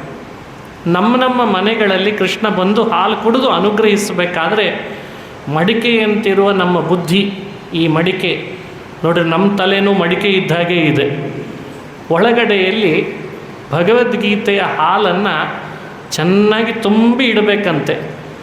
ಹಾಲು ಇಟ್ಕೊಂಡಿದ್ದಾನಲ್ಲ ಅಂತ ನಮ್ಮ ಬಳಿಗೆ ಕೃಷ್ಣ ಬರ್ತಾನಂತ. ಹಾಗಾದರೆ ಗೀತೆಯ ಹಾಲನ್ನು ಯಾರ್ಯಾರು ತಮ್ಮ ಬುದ್ಧಿ ಮಡಿಕೆಯಲ್ಲಿ ತುಂಬಿಡ್ತಾರೋ ಅದನ್ನು ಅಪೇಕ್ಷಿಸಿ ಕೃಷ್ಣ ಬಂದು ಅವರನ್ನು ಅನುಗ್ರಹಿಸ್ತಾನೆ ಅಂತ ಹಾಲು ಅಂದರೆ ಗೀತೆ ಅಂತ ಚಿಂತನೆ ಮಾಡ್ತಾರೆ. ಮೊಸರು ಯಾವುದು? ಈ ಹಾಲಿಗೆ ಸ್ವಲ್ಪ ಮೊಸರು ಹಾಕಿದರೆ ಹೆಪ್ಪಾಗ್ತದೆ ಅಂತಾರೆ. ಹಾಗೆ ಹಾಲನ್ನೇ ವಿವರಣೆ ಮಾಡಲಿಕ್ಕೆ ಬಂತಲ್ಲ, ಹಾಲನ್ನು ವಿವರಣೆ ಮಾಡಬೇಕೋ ಬೇಡ? ಹಾಲನ್ನು ಹಾಲಾಗೇ ಉಳಿಸಿದ್ರೆ ಉಪಯೋಗ ಆಗಲ್ಲ, ಗೀತೆ ಎಲ್ರಿಗೂ ಅರ್ಥ ಆಗಲ್ಲ. ಅದನ್ನೇ ವಿವರಣೆ ಮಾಡಲಿಕ್ಕೆ ಅಂತ ಬೇಕಲ್ಲ. ಮತ್ತೆ ಎಷ್ಟೆಷ್ಟು ದೊಡ್ಡ ದೊಡ್ಡ ಆಚಾರ್ಯರು ಆ ಹಾಲನ್ನು ವಿವರಣೆ ಮಾಡಲಿಕ್ಕೆ ಅಂತ ಬರೆದಂಥ ಕೃತಿಗಳಿವೆ ಅಲ್ಲ, ಅವು ಬಹಳ ಅರ್ಥಗರ್ಭಿತವಾದದ್ದು, ಆಧ್ಯಾತ್ಮಿಕ ಕೃತಿ. ಅವೆಲ್ಲ ಮೊಸರಿದ್ದ ಹಾಗೆ ಗೀತಾರ್ಥವನ್ನು ವಿವರಣೆ ಮಾಡಿತು. ಅಂಥ ಮೊಸರನ್ನು ಕೃಷ್ಣ ಅಪೇಕ್ಷಿಸ್ತಾನೆ ಅಂತ ಅಭಿಪ್ರಾಯ. ಹಾಲಾಯಿತು, ಮೊಸರಾಯಿತು. ಬೆಣ್ಣೆ ಯಾವುದು? ಗೀತೆಯನ್ನು ವಿವರಣೆ ಮಾಡ್ತಾ ಬಂದ ಕೃತಿಗಳೆಲ್ಲ ಮೊಸರಾದರೆ ಆ ವಿವರಿಸಿದ ಭಾಷ್ಯವನ್ನು ವಿವರಣೆ ಮಾಡಲಿಕ್ಕೆ ಮತ್ತೆ ಗ್ರಂಥಗಳು ಬೇಕಾಯ್ತಂತೆ. ಅದು ನಮಗೆ ಅರ್ಥ ಆಗಲಿಲ್ಲ ಅಂತ. ಅವೆಲ್ಲ ಬೆಣ್ಣೆ ಇದ್ದ ಹಾಗೆ. ಆ ಬೆಣ್ಣೆಯನ್ನೂ ಅರ್ಥ ಮಾಡ್ಕೊಳ್ಳಿಕ್ಕಾಗಲಿಲ್ಲ. ಬಹಳಷ್ಟು ಜನ ಬೆಣ್ಣೆ ಕೊಟ್ಟರು, ಮೊಸರಿನಿಂದಲೇ ಬೆಣ್ಣೆ ಮಾಡಿದರು, ಅದೂ ಅರ್ಥ ಆಗಲಿಲ್ಲ ಅಂದಾಗ ಕೊನೆಗೆ ಬರೋದು ಯಾವುದಂತೆ? ಬೆಣ್ಣೆಯ ಕೊನೆಗೆ ಬರೋದು, ಬೆಣ್ಣೆ ಆದಮೇಲೆ ತುಪ್ಪ. ಅದನ್ನು ಚೆನ್ನಾಗಿ ಕಾಯಿಸಿದರೆ ತುಪ್ಪ ಆಗ್ತದೆ ಅಂತಾರೆ. ಹಾಲಿನೊಳಗಿರೋ ಎಲ್ಲ ಅಂಶ, ಮೊಸರಿನಲ್ಲಿರೋ ಪೌಷ್ಟಿಕಾಂಶ, ಬೆಣ್ಣೆಯಲ್ಲಿರೋ ಪೌಷ್ಟಿಕಾಂಶ ಎಲ್ಲ ಸೇರಿ ಕೊನೆಗೆ ಬಂದದ್ದು ತುಪ್ಪ. ಹಾಲಿಂದು ಸಾರ, ಮೊಸರಿನ ಸಾರ, ಬೆಣ್ಣೆಯ ಸಾರ, ಹರಿಕಥಾಮೃತ ಸಾರ ಅಂತ ಚಿಂತನೆ ಮಾಡಬೇಕಂತ. ಎಲ್ಲ ಸಾರವತ್ತಾಗಿ ಕೊನೆಗೆ ತುಪ್ಪದಲ್ಲಿ ಬಂದು ಕುಳಿತುಕೊಳ್ತು. ಒಬ್ಬರು ಹೇಳ್ತಾರೆ, ನಾಸ್ತಿಕ ಆಚಾರ್ಯರು, ಲೋಕಕ್ಕೆಲ್ಲ ಪುಣ್ಯ ಪಾಪಗಳೇ ಇಲ್ಲ ಅಂತ ಸಾರಿದ ಒಬ್ಬರು ದಾರ್ಶನಿಕರವರು. ಅವರ ಹೆಸರೇ ಚಾರ್ವಾಕ ಅಂತ. ಅವರಿಗೆ ಈ ಸ್ವರ್ಗ, ನರಕ, ಪುಣ್ಯ, ಪಾಪ ಇವನ್ನ ಕಂಡ್ರೆ ಆಗಬರಲ್ಲ ಅವರಿಗೆ. ಅವರು ಅದನ್ನು ದ್ವೇಷಿಸ್ತಾರೆ. ಇವತ್ತಿನ ಭಾಷೆಯಲ್ಲಿ ಅವರನ್ನು ಬೇಕಂದರೆ ಎಡಪಂಥೀಯ ಅಂತ ಹೆಸರಿನಿಂದ ಕರೀಬೋದು. ಲೆಫ್ಟಿಸ್ಟ್, ರೈಟಿಸ್ಟ್ ಅಂತ ಇನ್ನೊಂದು ವ್ಯವಸ್ಥೆ ಇದೆಯಲ್ಲ, ಹಂಗೆ ಒಬ್ಬರು ಲೆಫ್ಟಿಸ್ಟ್ ಅಂತ. ಪುಣ್ಯ ಅಂದರೆ ಬೇಡ, ಪಾಪ ಅಂದರೆ ಬೇಡ, ದೇವರು ಅಂದರೆ ಇಲ್ಲ, ಸ್ವರ್ಗ ಅನ್ನೋದು ಇಲ್ಲವೇ ಇಲ್ಲ, ಯಾಕೆ ಕಣ್ಣಿಗೆ ಕಾಣಲ್ಲ, ಅವು ಯಾವುದೂ ಇಲ್ಲ ಅಂತ ಅಲ್ಲುಗಳಿತಾರೆ. ಅಷ್ಟು ಅಲ್ಲುಗಳಿಯುವ ದಾರ್ಶನಿಕರು ಒಂದು ಮಾತು ಹೇಳ್ತಾರೆ. ಏನಂದರೆ, ಭೂಮಿಗೆ ಬಂದ ಪ್ರತಿಯೊಬ್ಬರು ನಿರಂತರ ಭೋಗದ ಲಾಲಸೆಯಲ್ಲಿ ಇರಬೇಕು ಅಂತಾರೆ ಅವರು. ಅವ್ರ ಸ್ಟೇಟ್ಮೆಂಟ್ ಆಗಿದೆ. ಅದರಲ್ಲಿ ಒಂದು ಸ್ಟೇಟ್ಮೆಂಟು ಭಾರಿ ಅದ್ಭುತ. ಅವರ ಮಾತು ಎಲ್ರಿಗೆ ಬೇಗ ಆಕರ್ಷಣೆ ಆಗ್ತದೆ ಅವರ ಮಾತು. ಈ ಮಾತನ್ನು ಅವರು ಆಡ್ತಾರೆ. ಸಂಸ್ಕೃತದಲ್ಲಿ ಇದ್ದದ್ದು ಕನ್ನಡದಲ್ಲಿ ಆಮೇಲೆ ತಿಳಿಸಿದ್ರು ಅದನ್ನು. ಋಣಂಕೃತ್ವ ಘೃತಂ ಪಿಬೇತಂದ್ರು ಅವರು. ಏನಿದರ ಅರ್ಥ ಅಂದರೆ, ನೀವು ಸಾಲ ಮಾಡಿದರೂ ಪರವಾಗಿಲ್ಲ, ತುಪ್ಪ ತಿನ್ನೋದು ಬಿಡಬೇಡ್ರಿ. ಋಣಂ ಕೃತ್ವ ಘೃತಂ ಪಿಬೇತ್. ಇವರು ಲೋಕಕ್ಕೆಲ್ಲ ಪುಣ್ಯ ಪಾಪಗಳನ್ನು ಅಲ್ಲಗಳೆದವರು, ಸ್ವರ್ಗ ನರಕಗಳೇ ಇಲ್ಲ ಅಂತ ಹೇಳಿದವರು, ಸಮಾಜಕ್ಕೆ ಒಂದು ವಿಶೇಷ ಬೋಧನೆ ಮಾಡಲಿಕ್ಕೆ ಹೊರಟವರು, ಸಾಲ ಮಾಡಿದರೂ ಪರವಾಗಿಲ್ಲ, ತುಪ್ಪ ತಿನ್ನೋದು ಬಿಡಬೇಡ್ರಿ ಅಂತ ಸ್ಟೇಟ್ಮೆಂಟ್ ಕೊಟ್ಟರು ಅವರು. ಚಾರ್ವಾಕರು ಕೊಟ್ಟ ಸ್ಟೇಟ್ಮೆಂಟ್ ಇದು. ಅಂದರೆ ಅವ್ರ ಉದ್ದೇಶ ಇಷ್ಟೇ, ಎಲ್ಲರೂ ಪುಣ್ಯ ಪಾಪ ಅವುಗಳ ಕಣ್ಣುಪಟ್ಟಿ ಕಟ್ಕೊಂಡ್ಬಿಟ್ಟಿದೆ, ಅದನ್ನೆಲ್ಲ ತೆಗೆದು ಹಾಕಿಬಿಡಬೇಕು, ಸಾಲ ಬೇಕಂದರೆ ಮಾಡಬೇಕು, ಸುಖವಾಗಿ ಇರಬೇಕು ಅಂತ ಅವ್ರ ವಾದ.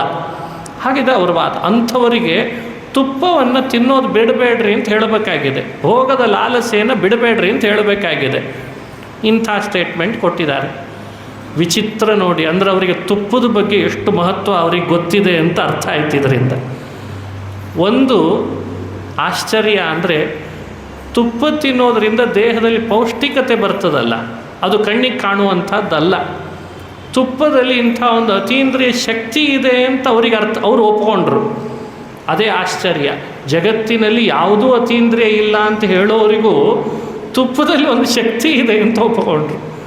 ಹಾಗೆ ಸಾಂದರ್ಭಿಕವಾಗಿ ಹೇಳಿದೆ, ಪ್ರಕೃತ ನಮ್ಮ ಕೃಷ್ಣ ಹಾಲು ಮೊಸರು ಬೆಣ್ಣೆಗಳಂತೆ ತುಪ್ಪ ಅಪೇಕ್ಷೆ ಪಟ್ಟ ಅಂದರೆ ಆ ತುಪ್ಪ ಅಂದು ಇವತ್ತು ನಿಜವಾದ ತುಪ್ಪ ಯಾವುದು ಅಂದರೆ ಎಲ್ಲದರ ಸಾರ, ಅತಿಶಯಿತ ಶಕ್ತಿ ಇರುವ ಹರಿಕಥಾಮೃತ ಸಾರ ಅಂತ ಭಾವಿಸಿ ಅಂಥ ಕೃತಿಯನ್ನಾದರೂ ಚಿಂತನೆ ಮಾಡ್ತಾ ಇದ್ದರೆ ಅವಶ್ಯ ಕೃಷ್ಣ ಬರ್ತಾನೆ, ಅವರ ಮನೆಯಲ್ಲೇ ಬಂದು ಆಟವಾಡಿ ಅವರ ಕಣ್ಮುಂದೆ ಇದ್ದು ಅವರನ್ನು ಅನುಗ್ರಹಿಸ್ತಾನೆ ಅಂತ ಈ ಅರ್ಥದಲ್ಲಿ ಬರೀ ಹರಿಕಥಾಮೃತ ಸಾರಕ್ಕೆ ನಿಲ್ಲಬಾರ್ದು.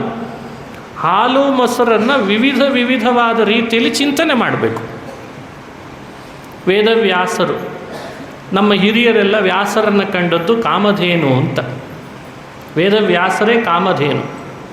ಸಮಾಜದ ಎಲ್ಲ ಸ್ತರದ ವ್ಯಕ್ತಿಗೆ ಬೇಕಾಗುವ ತಿಳುವಳಿಕೆಯನ್ನು ಜಗತ್ತಿಗೆ ಕೊಟ್ಟ ಕಾಮಧೇನು ಅಂದರೆ ವೇದವ್ಯಾಸರು. ಅಂಥ ವೇದವ್ಯಾಸರು ಕೊಟ್ಟ ಕೃತಿಗಳು ಯಾವ್ಯಾವುದು? ಮಹಾಭಾರತ, ಬ್ರಹ್ಮಸೂತ್ರ, ಭಾಗವತಾದಿ ಪುರಾಣಗಳು, ಇವೆಲ್ಲ ವ್ಯಾಸರ ಕೃತಿ. ಅಂದಮೇಲೆ ಕಾಮಧೇನು ಕೊಟ್ಟ ಕೃತಿ ಅಂದಮೇಲೆ ಇದೇ ಹಾಲು ಅಂತ ಅರ್ಥ. ಈ ಆಧ್ಯಾತ್ಮಿಕ ಈ ಹಾಲನ್ನಾದರೂ ಚಿಂತನೆ ಮಾಡಿದರೆ ಕೃಷ್ಣ ಬರ್ತಾನೆ. ಹೀಗೆ ಹಾಲು ಮೊಸರು ಬೆಣ್ಣೆಗಳನ್ನು ವಿವಿಧವಾದ ರೀತಿಯಲ್ಲಿ ಅರ್ಥೈಸಿಕೊಂಡು ಆಧ್ಯಾತ್ಮಿಕವಾಗಿ ಕೃಷ್ಣನ ಕಥೆಯನ್ನು ಚಿಂತಿಸಲಿ ಅಂತ ಅಭಿಪ್ರಾಯ. ನಮಗೆ ಯಾವುದು ವೃತ್ತಿಗೆ ಬಹಳ ಮುಖ್ಯ ಅಂತಾಗಿರ್ತದೋ, ಸೋರ್ಸ್ ಅಂತ ಕರೀತಾರೆ, ವೃತ್ತಿ ಬದುಕಿನ ಬಹಳ ಮಹತ್ತರವಾದ ಪಾತ್ರ ಯಾವುದು ವಹಿಸಿರ್ತದೋ ಅದೆಲ್ಲ ಹಾಲು ಅಂತ ಅರ್ಥ. ಅದನ್ನು ಕಲುಷಿತಗೊಳಿಸಬಾರ್ದು, ಅಂದರೆ ಕೃಷ್ಣ ಅಲ್ಲಿಗೆ ಬರ್ತಾನೆ ಅಂತ ಅರ್ಥ. ಈಗ ನಮ್ಮ ಮನೆಯೊಳಗೆ ಅಂದಿನ ಗೋಪಾಲಕರು, ಗೋಪಿಕಾ ಸ್ತ್ರೀಯರು ತಮ್ಮ ಜೀವನವನ್ನು ನಡೆಸ್ಕೊಂಡದ್ದು, ಜೀವನ ಕಟ್ಕೊಂಡದ್ದೇ ಹಾಲು ಮೊಸರು ಬೆಣ್ಣೆಗಳ ಮೇಲೆ. ಹಾಗಾಗಿ ಅವತ್ತಿಗೆ ಅದೇ ಅರ್ಥ.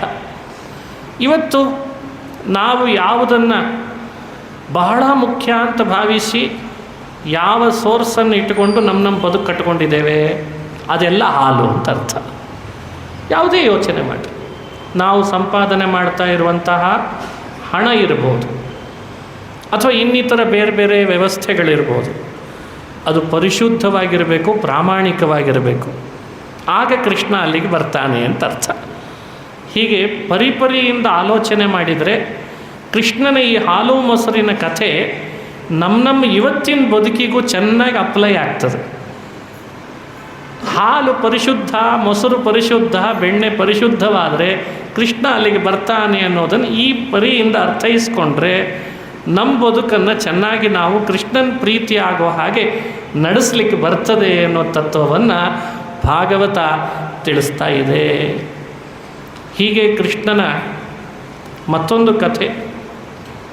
ಕೃಷ್ಣ ಮನೆಯಲ್ಲಿ ಕಳ್ತನ ಮಾಡ್ತಿದ್ರೆ ಹೇಳ್ತಿದ್ರು, ಬಂದು ದೂರು.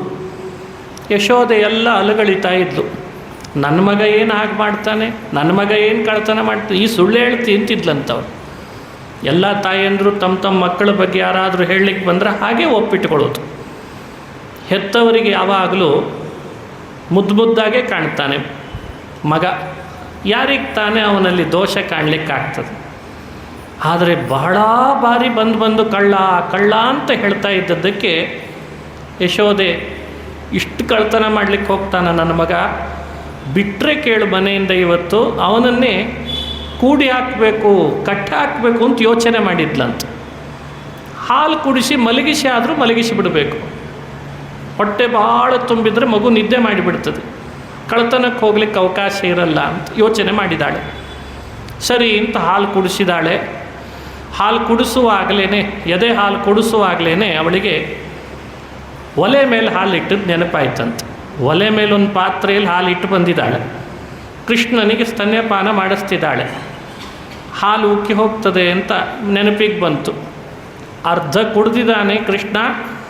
ಆ ಹಾಲು ನೆನಪು ಬಂತು ಅಂತ ಕೃಷ್ಣನನ್ನು ಹಾಲು ಕುಡಿಸೋದ್ರಿಂದ ತಡೆದು ಬಿಡಿಸಿ ನೆಲದ ಮೇಲೆ ಮಲಗಿಸಿ ಅಲ್ಲಿರೋ ಹಾಲನ್ನು ಇಳಿಸೋಣ ಅಂತ ಹೋಗ್ತಾಳೆ. ಅದು ಉಕ್ಕೇ ಹೋಯ್ತಂತೆ. ಹಿಂದೆಲ್ಲ ಒಲೆ ಮೇಲೆ ಇಟ್ಟಿರ್ತಿದ್ರು ಹಾಲು, ಎಷ್ಟೋ ತನಕ ಕಾಯ್ತಾ ಇತ್ತದು. ಈಗಿನ ಹಾಗಲ್ಲ. ಈಗಿನ ಹಾಗಲ್ಲ ಅಂದರೆ ನಿಮಗೆ ಗೊತ್ತಾಗೇ ಬಿಡ್ತದೆ, ಅದನ್ನು ಪ್ರತ್ಯೇಕ ಬಿಡಿಸಲ್ಲ ನಾನು. ಈಗೆಲ್ಲ ಟೈಮರ್ ಫಿಕ್ಸ್ ಮಾಡಿರ್ತಾರೆ ಅಂತ ಹೇಳಿದೆ ಅಷ್ಟೇ. ಈಗ ಟೈಮರ್ ಅಂತ ಬಂದಿರ್ತದೆ, ನಾವಾಗಿ ಇಳಿಸ್ಬೇಕಾಗಿಲ್ಲ ಒಲೆಯಿಂದ ಹಾಲನ್ನು, ತಾನಾಗೆ ಆಫ್ ಆಗ್ತದೆ. ಆಗೆಲ್ಲ ಟೈಮರ್ ಅಂತ ಇರಲಿಲ್ಲ. ಕಟ್ಟಿಗೆ ಒಲೆ, ಇದ್ಲು ಒಲೆ, ಕುಡಿಕೆ ಅಂತ ಇರ್ತಿತ್ತು, ಮಡಿಕೆ ಅಂತ ಇರ್ತಿತ್ತು, ಕುಮುಟಿ ಅಂತ ಇನ್ನೊಂದು ಇರ್ತಿತ್ತು. ಅದು ಎಷ್ಟೋ ತನಕ ಹಾಲು ನಿಧಾನ ಕಾಯ್ತಾ ಇತ್ತು. ಇಟ್ಟು ಬಂದಿದ್ದಾಳೆ, ಮರ್ತೋಗಿತ್ತು. ಹಾಲು ಉಕ್ಕಬಾರ್ದು, ಅದು ಎಲ್ಲಿ ಉಕ್ಕಿ ಹೋಗ್ತದೋ ಅಂತ ಅದರ ಮೇಲೆ ಲೋಭದಿಂದ ಮಗುವಿಗೆ ಹಾಲು ಕುಡಿಸ್ತಾ ಇದ್ದದ್ದನ್ನು ಬಿಡಿಸಿದ್ಲು. ಕೃಷ್ಣನಿಗೆ ಸಿಟ್ಟು ಬಂತು. ನನಗೆ ಹಾಲು ಕುಡಿಸುವಾಗಲೇ ನಿನಗೆ ಆ ಹಾಲು ಮುಖ್ಯ ಆಯ್ತಲ್ಲ ಅಂದ ಕೃಷ್ಣ. ನನಗಿಂತ ನಿನಗೆ ಆ ಹಾಲೇ ಮುಖ್ಯನಾ? ಸರಿ, ನಾನು ತೋರಿಸ್ತೇನೆ ನನ್ನ ಲೀಲೆ ಏನೀಗ ಅಂತ ಕೈಯಲ್ಲಿ ಒಂದು ಸಣ್ಣ ಕಲ್ಲು ತಗೊಂಡ. ಅಂಗಳದಲ್ಲಿ ಹೋಗಿ ಕಲ್ಲು ತಗೊಂಡು ಬಂದ. ಹಾಲು ಇಳಿಸ್ಲಿಕ್ಕೆ ಹೋಗಿದ್ದಾಳಲ್ಲ, ಅದು ಉಕ್ಕೋಗಿದೆ. ಉಕ್ಕೋದ ಪಾತ್ರೆಗೆ ಗುರಿ ಇಟ್ಟ. ಮತ್ತೆ ಮಣ್ಣಿನ ಪಾತ್ರೆ, ಅದಕ್ಕೆ ಗುರಿ ಇಟ್ಟ. ದೂರದಿಂದ ಹೊಡೆದ್ರೆ ಆ ಹೊಡೆದದ್ದಕ್ಕೆ ಪಾತ್ರೆ ಒಡೆದೋಯ್ತು. ಇವಳೇನು ಅಂದ್ಕೊಂಡ್ಲು, ಉಕ್ಕಿತ್ತಲ್ಲ, ಸ್ವಲ್ಪ ಉಕ್ಕಿದೆ ಅಷ್ಟೇ ಅಂದ್ಕೊಂಡ್ರೆ ಆ ಪಾತ್ರೆಯಲ್ಲಿದ್ದ ಹಾಲೆಲ್ಲ ಮನೆ ತುಂಬ ಚೆಲ್ಲಿ ಹೋಯ್ತು. ಹಾಲು ಚೆಲ್ತಲ್ಲ ಅಂದಾಗ ಪಾತ್ರೆ ಒಡೆದು ಹಾಲು ಚೆಲ್ಲಿದ್ದಕ್ಕೆ ಕೃಷ್ಣನ ಮೇಲೆ ಸಿಟ್ಟು ಬರ್ತಿದೆ. ಇನ್ನೊಂದು ಕಲ್ಲು ತಗೊಂಡು ಹತ್ತಿರದಲ್ಲಿದ್ದ ಮೊಸರಿನ ಪಾತ್ರೆಗೆ ಹೊಡೆದ. ಮನೆ ತುಂಬ ಹಾಲು ಮೊಸರು ಚೆಲ್ಲಿಬಿಟ್ಟ.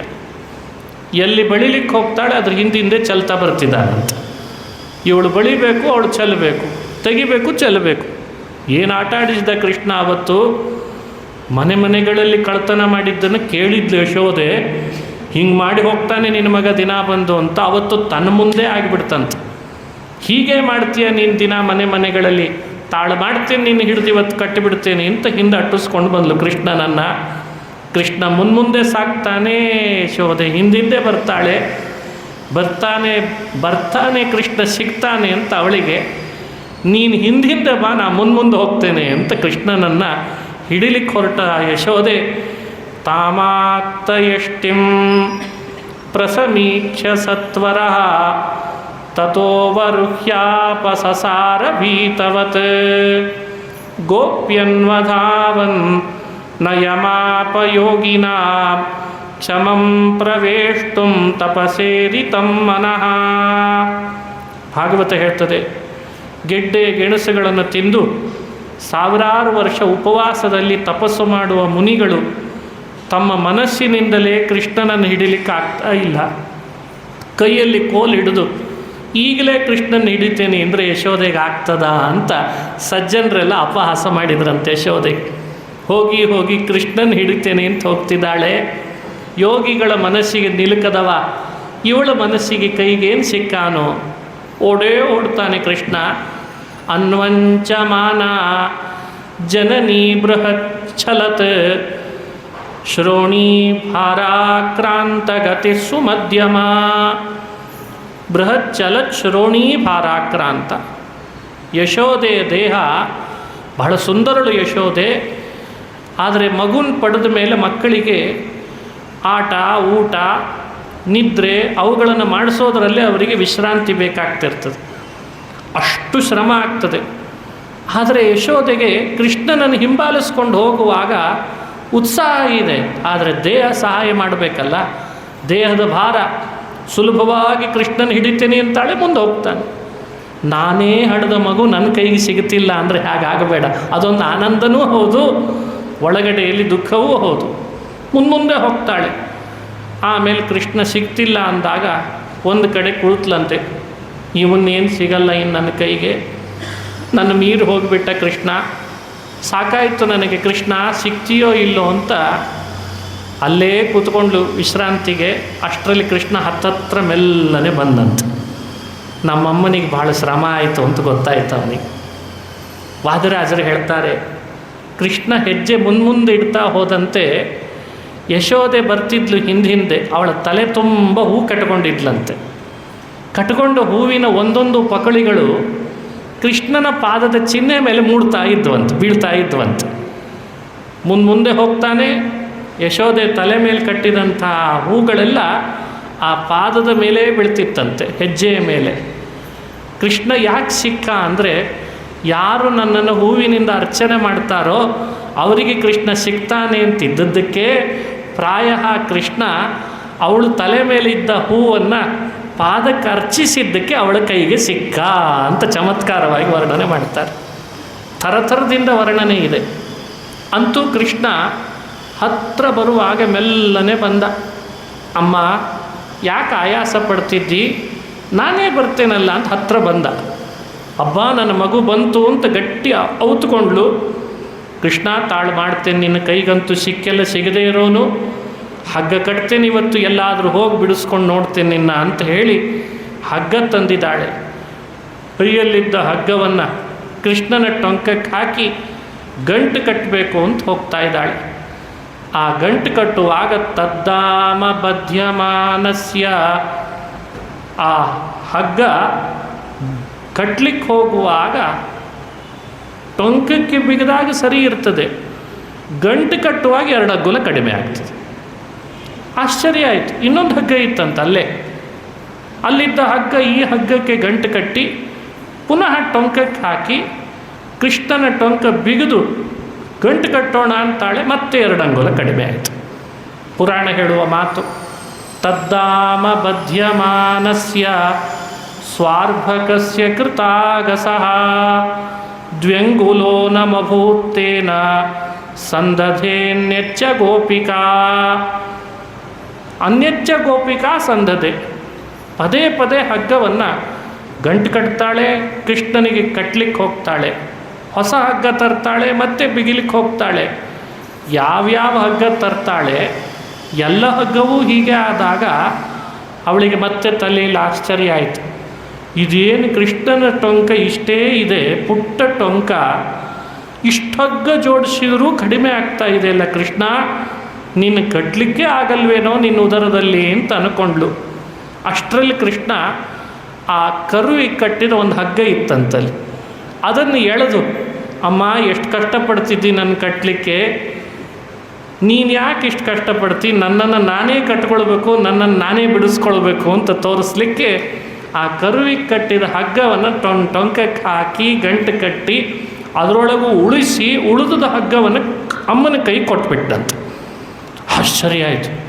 ಹಾಗೆ ಬಿಡಬಾರ್ದು ಇವನ್ನ, ಅಂತೂ ತಾನೇ ಕಟ್ಟಿಕೊಟ್ಟನಲ್ಲ ಅಂಥೇಳಿ ಉಳಿದ ಹಗ್ಗವನ್ನು ಹತ್ತಿರದಲ್ಲಿದ್ದ ಒರಳು ಕಲ್ಲಿಗೆ ಕಟ್ಟಿ, ಎಲ್ಲಾದರೂ ಹೋದ್ರೇನೋ ನೀನು ನೋಡಿ ನಿನ್ನ ಅಂತ ಕೋಲ್ನಿಂದ ಜಬರಿಸಿ ತಾನು ಮನೆ ಕೆಲಸದೊಳಗೆ ಹೋದ್ಲು ಅಂತ ಪುರಾಣ ಹೇಳ್ತದೆ. ಏನು ಈ ಚರಿತ್ರೆಯ ಸಂದೇಶ? ಹಗ್ಗ ಕಟ್ಟುವಾಗ 2 ಅಂಗುಲ ಕಡಿಮೆ ಯಾಕಾಯಿತು? ಸ್ವಮಾತು ಸ್ವಿನ್ನ ಗಾತ್ರಾಯಾಃ ವಿಸ್ರಸ್ತ ಕಬರಸ್ರಜಃ ದೃಷ್ಟ್ವಾ ಪರಿಶ್ರಮಂ ಕೃಷ್ಣಃ ಕೃಪಯಾಸೀತ್ ಸ್ವಬಂಧನೆ. ತನ್ನ ತಾಯಿ ಮೈಯೆಲ್ಲ ಬೆವುತಿದ್ದಾಳೆ, ಶ್ರಮ ಪಡ್ತಿದ್ದಾಳೆ, ಕಟ್ಟಲಿಕ್ಕಾಗ್ತಿಲ್ಲ, ಹಗ್ಗ 2 ಅಂಗುಲ ಕಡಿಮೆ ಆಗೋ ಹಾಗಾಗಿದೆ. ತೋರಿಸಿದ್ದೇನು ಮಹಿಮೆ ಕೃಷ್ಣ? ಮೊದಲನೇದ್ದು, ತನ್ನ ತಾಯಂದ್ರಿಗೆ ಮಕ್ಕಳು ವಶರಾಗಿರಲಿ ಅನ್ನೋದು ಮೊದಲನೇ ಮಹಿಮೆ. ಯಾವಾಗಲೂ ಮಕ್ಕಳು ತಾಯಿಯ ವಶರಾಗಿರಲೇಬೇಕಂತ. ಅದನ್ನು ಲೋಕ ವಿಡಂಬನೆ ಮಾಡಲಿಕ್ಕೆ ತಾನು ಕೃಷ್ಣ ಯಶೋದೆಗೆ ವಶನಾದ. 2ನೇ ಅಂಶ, ಹಗ್ಗ 2 ಅಂಗುಲ ಕಡಿಮೆ ಆಗೋದ್ರ ಹಿಂದೆ ಇದ್ದೇನು? ದೇವರನ್ನು ಕಟ್ಟಲಿಕ್ಕಿರೋ ಹಗ್ಗ ಅಂದರೆ ಭಕ್ತಿಯ ಹಗ್ಗ. ಭಕ್ತಿಯ ಹಗ್ಗದಿಂದ ದೇವರನ್ನು ಕಟ್ಟಬಹುದು. ಪ್ರಾಕೃತ ಹಗ್ಗ ಕೃಷ್ಣನ ಕಟ್ಟಲಿಕ್ಕಾಗಲ್ಲ. ಯಾಕೆ? ಅವನು ಪ್ರಕೃತಿಗಿಂತ ವಿದೂರ, ಪ್ರಕೃತಿಗೆ ನಿಲುಕೋವನಲ್ಲ. ನಾವೆಲ್ಲ ಪ್ರಾಕೃತ ಹಗ್ಗ ಕಟ್ಟಿಸ್ಕೊಂಡಿದ್ದೇವೆ, ಕೃಷ್ಣ ಪ್ರಾಕೃತ ಹಗ್ಗ ಕಟ್ಟಿಸ್ಕೊಳ್ಳಾರ, ಅದನ್ನು ತೋರಿಸಿದ ಅಂತ ಹೇಳ್ತಾರೆ. 3ನೇ ಅಂಶ, ಕಟ್ಟೋದೇ ಆದರೆ ನನ್ನನ್ನು ನಿಮ್ಮ ಹೃದಯದಲ್ಲಿ ಭಕ್ತಿಯ ಹಗ್ಗದಿಂದ ಮಾತ್ರ ಕಟ್ರಿ ಅಂತ ತೋರಿಸ್ದ. ಅದರಲ್ಲಿ 2 ಅಂಗುಲ ಕಡಿಮೆ ಅಂತ ಯಾಕಾಯಿತು? ಇನ್ನೆರಡು ಅಂಗುಲ ಜ್ಞಾನ ಹಾಗೂ ವೈರಾಗ್ಯ ಅಂತ ಹಿರಿಯರು ಹೇಳ್ತಾರೆ. ನನ್ನ ಕಟ್ಟುವ ಭಕ್ತಿ ಹಗ್ಗ ಪೂರ್ಣ ಗಂಟು ಹಾಕಿ ನನ್ನನ್ನು ಹೃದಯದಲ್ಲಿ ನೀವು ನೆಲೆಸ್ಕೊಳ್ಬೇಕು ಅಂತಾದರೆ ಜ್ಞಾನ ಮತ್ತು ವೈರಾಗ್ಯದ ಅಂಗುಲ ಸೇರಿಸಿದ್ರಷ್ಟೇ ನನ್ನನ್ನು ಕಟ್ಟಿ ಹೃದಯದಲ್ಲಿ ನಿಲ್ಲಿಸಬಲ್ರಿ. ಈ ಸಂದೇಶ ಕೊಡಲಿಕ್ಕೆ ಪದೇ ಪದೇ ಹಗ್ಗ ಜೋಡಿಸ್ತಾಳೆ, ಕಟ್ಟೆ ಕಟ್ತಾಳೆ, ಜೋಡಿಸ್ತಾಳೆ, ಕಟ್ಟೆ ಕಟ್ತಾಳೆ, 2 ಅಂಗುಲ ಕಡಿಮೆ ಮಾಡೇ ಮಾಡ್ತಾನೆ. ಕೊನೆಗೆ ಅವಳಿಗೆ ಶ್ರಮ ಆಗಿ ಇನ್ನು ನನಗೆ ಇವನನ್ನು ಕಟ್ಟಲಿಕ್ಕಾಗಲ್ಲ ಅನಿಸಿದಾಗ ತೋರಿಸಿದ್ದಂತೆ ಕೃಷ್ಣ ತನ್ನ ಮಹಿಮೆ, ನೋಡು ನನ್ನ ಎಷ್ಟು ಸುಲಭ ಕಟ್ಬೋದು, ಇಲ್ಲಿದೆ ನೋಡು ಹಗ್ಗ ಅಂತ ಕರೆದು ಕಟ್ಟಿದ ಹಗ್ಗ ಕಟ್ಟಿಸ್ಕೊಂಡ. ಯಾಕೆ ಅಂದರೆ ಅವಳಿಗೆ ಶ್ರಮ ಅಷ್ಟೇ ಆದದ್ದಲ್ಲ, ಒಳಗಡೆ ತಿಳುವಳಿಕೆನೂ ಬಂತಂತೆ. ಇವನನ್ನು ನಾನು ಈ ಪ್ರಾಕೃತ ಹಗ್ಗದಿಂದ ಕಟ್ಲಾರೆ ಅನ್ನೋ ಜ್ಞಾನ ಬಂತಂತೆ. ಇನ್ನೇನು ಮಾಡೋದು ಕಟ್ಟಿ ಇವನ್ನ ಅಂತ ವೈರಾಗ್ಯನೂ ಬಂತಂತೆ. ಆ ಜ್ಞಾನ ವೈರಾಗ್ಯಗಳ 2 ಅಂಗುಲಗಳು ಸೇರ್ತಲ್ಲ, ಆಗ ಕೃಷ್ಣ ಭಕ್ತಿಯ ಪಾಶಕ್ಕೆ ಅವಳಿಗೆ ವಶನಾದ. ಇದು ನಾವು ತಿಳಿಬೇಕಾದ ಸಂಗತಿ ಅಂತ ಭಾಗವತ ಹೇಳ್ತದೆ. ಹೀಗೆ ಕೃಷ್ಣ ದಾಮೋದರನಾದ. ಆಗ ಅವನ ನಾಮ ದಾಮೋದರ. ಸಂಸ್ಕೃತದಲ್ಲಿ ದಾಮ ಅಂದರೆ ಭಕ್ತಿ, ಇದು ದಾಮ ಅಂದರೆ ಹಗ್ಗ, ಉದರ ಅಂದರೆ ಹೊಟ್ಟೆ. ಯಾವ ರೂಪದಲ್ಲಿ ಕೃಷ್ಣ ತಮ್ಮಮ್ಮ ಕಟ್ಟಲಿಕ್ಕೆ ಪ್ರಯತ್ನಪಟ್ಟ ಹಗ್ಗವನ್ನು ಹೊಟ್ಟೆ ಮೇಲೆ ಕಟ್ಟಿಸ್ಕೊಂಡ, ಆಗಲೇ ಅವನಿಗೆ ದಾಮೋದರ ಅಂತ ನಾಮ ಬಂತಂತೆ. ಕೇಶವಾದಿ 24 ನಾಮಗಳಲ್ಲಿ ದಾಮೋದರ ಅನ್ನೋ ನಾಮದ ಅರ್ಥ ಈ ಚರಿತ್ರೆಯಿಂದ ಸ್ಪಷ್ಟ ಆಗ್ತದೆ ಅಂತ ಹೇಳ್ತಾರೆ. ಸರಿ, ಯಶೋದೆ ಒಳಗೆ ಹೋದ್ಲು. ಆ ಹಗ್ಗ ಹಾಗೆ ಕಟ್ಟಿಸ್ಕೊಂಡಿದ್ದ ಕೃಷ್ಣ ಒರಳು ಕಲ್ಲಿಗೆ ಬೇರೆ ಕಟ್ಟಿದಾಳೆ, ಅದನ್ನೇ ಎಳ್ಕೊಂಡು ಹೊರಟ. ಮನೆ ಕೆಲಸ ಮಾಡ್ತಿರಲಿ, ಬೇರೆ ಮಹಿಮೆ ತೋರಿಸ್ತೇನೆ ಅಂತ ಒರಳು ಕಲ್ಲನ್ನು ಎಳ್ಕೊಂಡು ಹೊರಟ. ಅಂಬೆಗಾಲಿಡ್ತಾನಂತೆ ಕೃಷ್ಣ, ಎಳಿತಾನೆ ಆ ಕಲ್ಲನ್ನು. ಎಲ್ಲಿ ಹೋಗ್ತಾನೆ ಅಂತ ನೋಡ್ತಿದ್ದಾರೆ. 2 ವೃಕ್ಷಗಳು ಬೆಳೆದಿದ್ದು, ದೊಡ್ಡ ಮರ, ಅರ್ಜುನ ವೃಕ್ಷ ಅಂತ ಹೆಸರು, ಅರ್ಜುನ ಅಂತ ವೃಕ್ಷದ ಹೆಸರು. ಅವುಗಳ ಮಧ್ಯದಲ್ಲಿ ಹೋದ ಕೃಷ್ಣ. ತನ್ನ ದೇಹ ಸ್ಪರ್ಶ ಮಾಡಿಸಿದ. ಹಗ್ಗವನ್ನು ಎಳ್ಕೊಂಡು ಬಂದಿದ್ದ. ಹಿಂದೆ ಒರಳು ಕಲ್ಲಿತ್ತು. ತಾನು ಆಚೆಗೆ ಹೋಗಿದ್ದಾನೆ, ಒರಳು ಕಲ್ಲು ಈಚೆ ಇದೆ. ಇನ್ನೂ ಮುಂದೆ ಹೋದ, ಒರಳು ಕಲ್ಲು ಸಿಕ್ಕಾಕೊಂಡು ವೃಕ್ಷಗಳಿಗೆ ಎಳೆದದ್ದಕ್ಕೆ 100 ವರ್ಷಕ್ಕಿಂತಲೂ ಮೇಲ್ಪಟ್ಟ ಮರ ಕೆಳಗಡೆ ಬಿದ್ದೇ ಹೋಯಿತು. ಒಳಗಿದ್ದ 2 ದೇವತೆಗಳು, ಒಬ್ಬ ನಲಕೂಬರ, ಇನ್ನೊಬ್ಬ ಮಣಿಗ್ರೀವ ಅಂತ, ಕುಬೇರನ ಮಕ್ಕಳು. ಅವರ ಹೆಸರೇ ನಲಕೂಬರ, ಮಣಿಗ್ರೀವ. ಅವರು ಹೊರಗೆ ಬಂದರು. ಭೂಮಿಯ ಮೇಲೆ ವೃಕ್ಷ ಬಿದ್ದು ಕೂಡಲೇ ಉತ್ಪಾತ ಆಯಿತು. ಭೂಮಿ ಕಂಪಿಸ್ತು, ಸ್ವಲ್ಪ ಶಬ್ದ ಬಂತು. ಎಲ್ಲ ಗೊಲ್ಲ ಬಾಲಕರು ಒಟ್ಟು ಸೇರಿದರು, ಏನಾಗ್ತಿದೆ ಇಲ್ಲಿ ಅಂತ ನೋಡಲಿಕ್ಕೆ.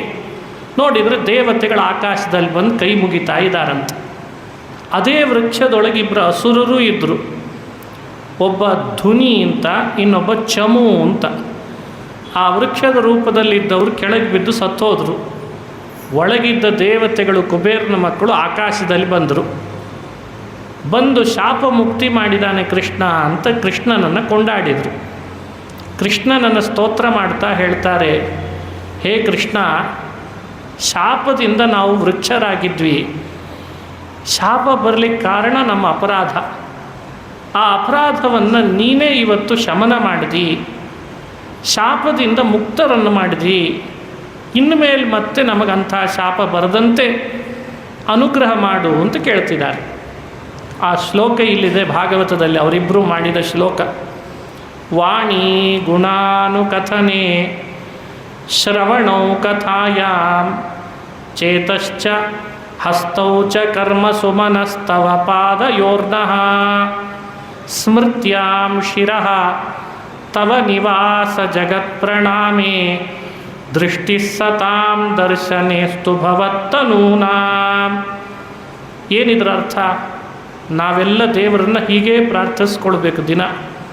ಕೃಷ್ಣ, ನಮ್ಮ ಮಾತು ನಿನ್ನ ಗುಣಗಳನ್ನೇ ಯಾವಾಗಲೂ ಹೇಳುವಂತಾಗಲಿ ದೇವರಲ್ಲಿ ಪ್ರಾರ್ಥನೆ ಮಾಡಬೇಕು. ಮಾತಾಡಿದರೆ ಒಂದಲ್ಲ ಒಂದು ದೇವರ ಗುಣ ಬರಬೇಕಂತ. ಕೆಲವರು ಮಾತಾಡಿದರೆ ಸಾಕು, ಬೈಗಳುಗಳೇ ಬರ್ತಿರ್ತಾವೆ. ಮನೆಯಲ್ಲಿ ಮಾತಾಡಿದರೆ ಸಾಕು ಬೈಗಳು, ಕೆಲವರು ಮಾತಾಡಿದರೆ ಸಾಕು ಜಗಳನೇ ಪ್ರಾರಂಭ ಆಗ್ತದೆ. ಇನ್ನು ಕೆಲವರು ಮಾತಾಡಿದರೆ, ನಮ್ಮೂರು ಉತ್ತರ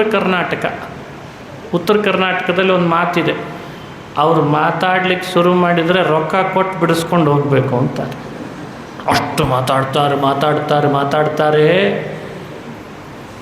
ಅವರಿಗೆ ಬೇಡ ಅಂದರೆ ನಿಲ್ಲಿಸೋದು ಅಂತ ಇರೋದೇ ಇಲ್ಲ. ಇವ್ರು ಕಿವಿ ಮುಚ್ಕೊಳ್ತಿರ್ತಾರೆ, ಆದರೂ ಅವ್ರು ಮಾತಾಡ್ತಿರ್ತಾರೆ, ಅವ್ರು ಬಿಡೋದೇ ಇಲ್ಲ. ಏನು ಲಾಭ ಅಂತ ಅವರಿಗೂ ಗೊತ್ತಿಲ್ಲ, ಇವರಿಗೂ ಗೊತ್ತಿಲ್ಲ. ಅದೊಂದು ವ್ಯಸನ ಆಗಿರ್ತದೆ, ಮಾತಾಡ್ತಾನೇ ಇರ್ತಾರೆ.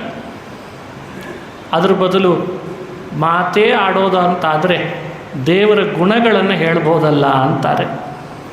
ಇನ್ಯಾರ್ದೋ ಬಗ್ಗೆ ಆಡಿಕೊಂಡು ಛೇಡಿಸಿ ಕೆಲಸಕ್ಕೆ ಬಾರಲಾರ್ದದ್ದು ಆಡಿ ನಮಗೇನೂ ಬೇಕಾಗಿಲ್ಲದೆ ಇರೋ ವಿಷಯಗಳನ್ನು ಹರಟೆ ಹೊಡೆದು ಸಮಯ ವ್ಯರ್ಥ ಮಾಡೋಕ್ಕಿಂತ ಕೃಷ್ಣನ ಗುಣ, ದೇವರ ಮಹಿಮೆ, ಅವನ ಗುಣ ಚಿಂತಿಸ್ಬೋದಲ್ಲ.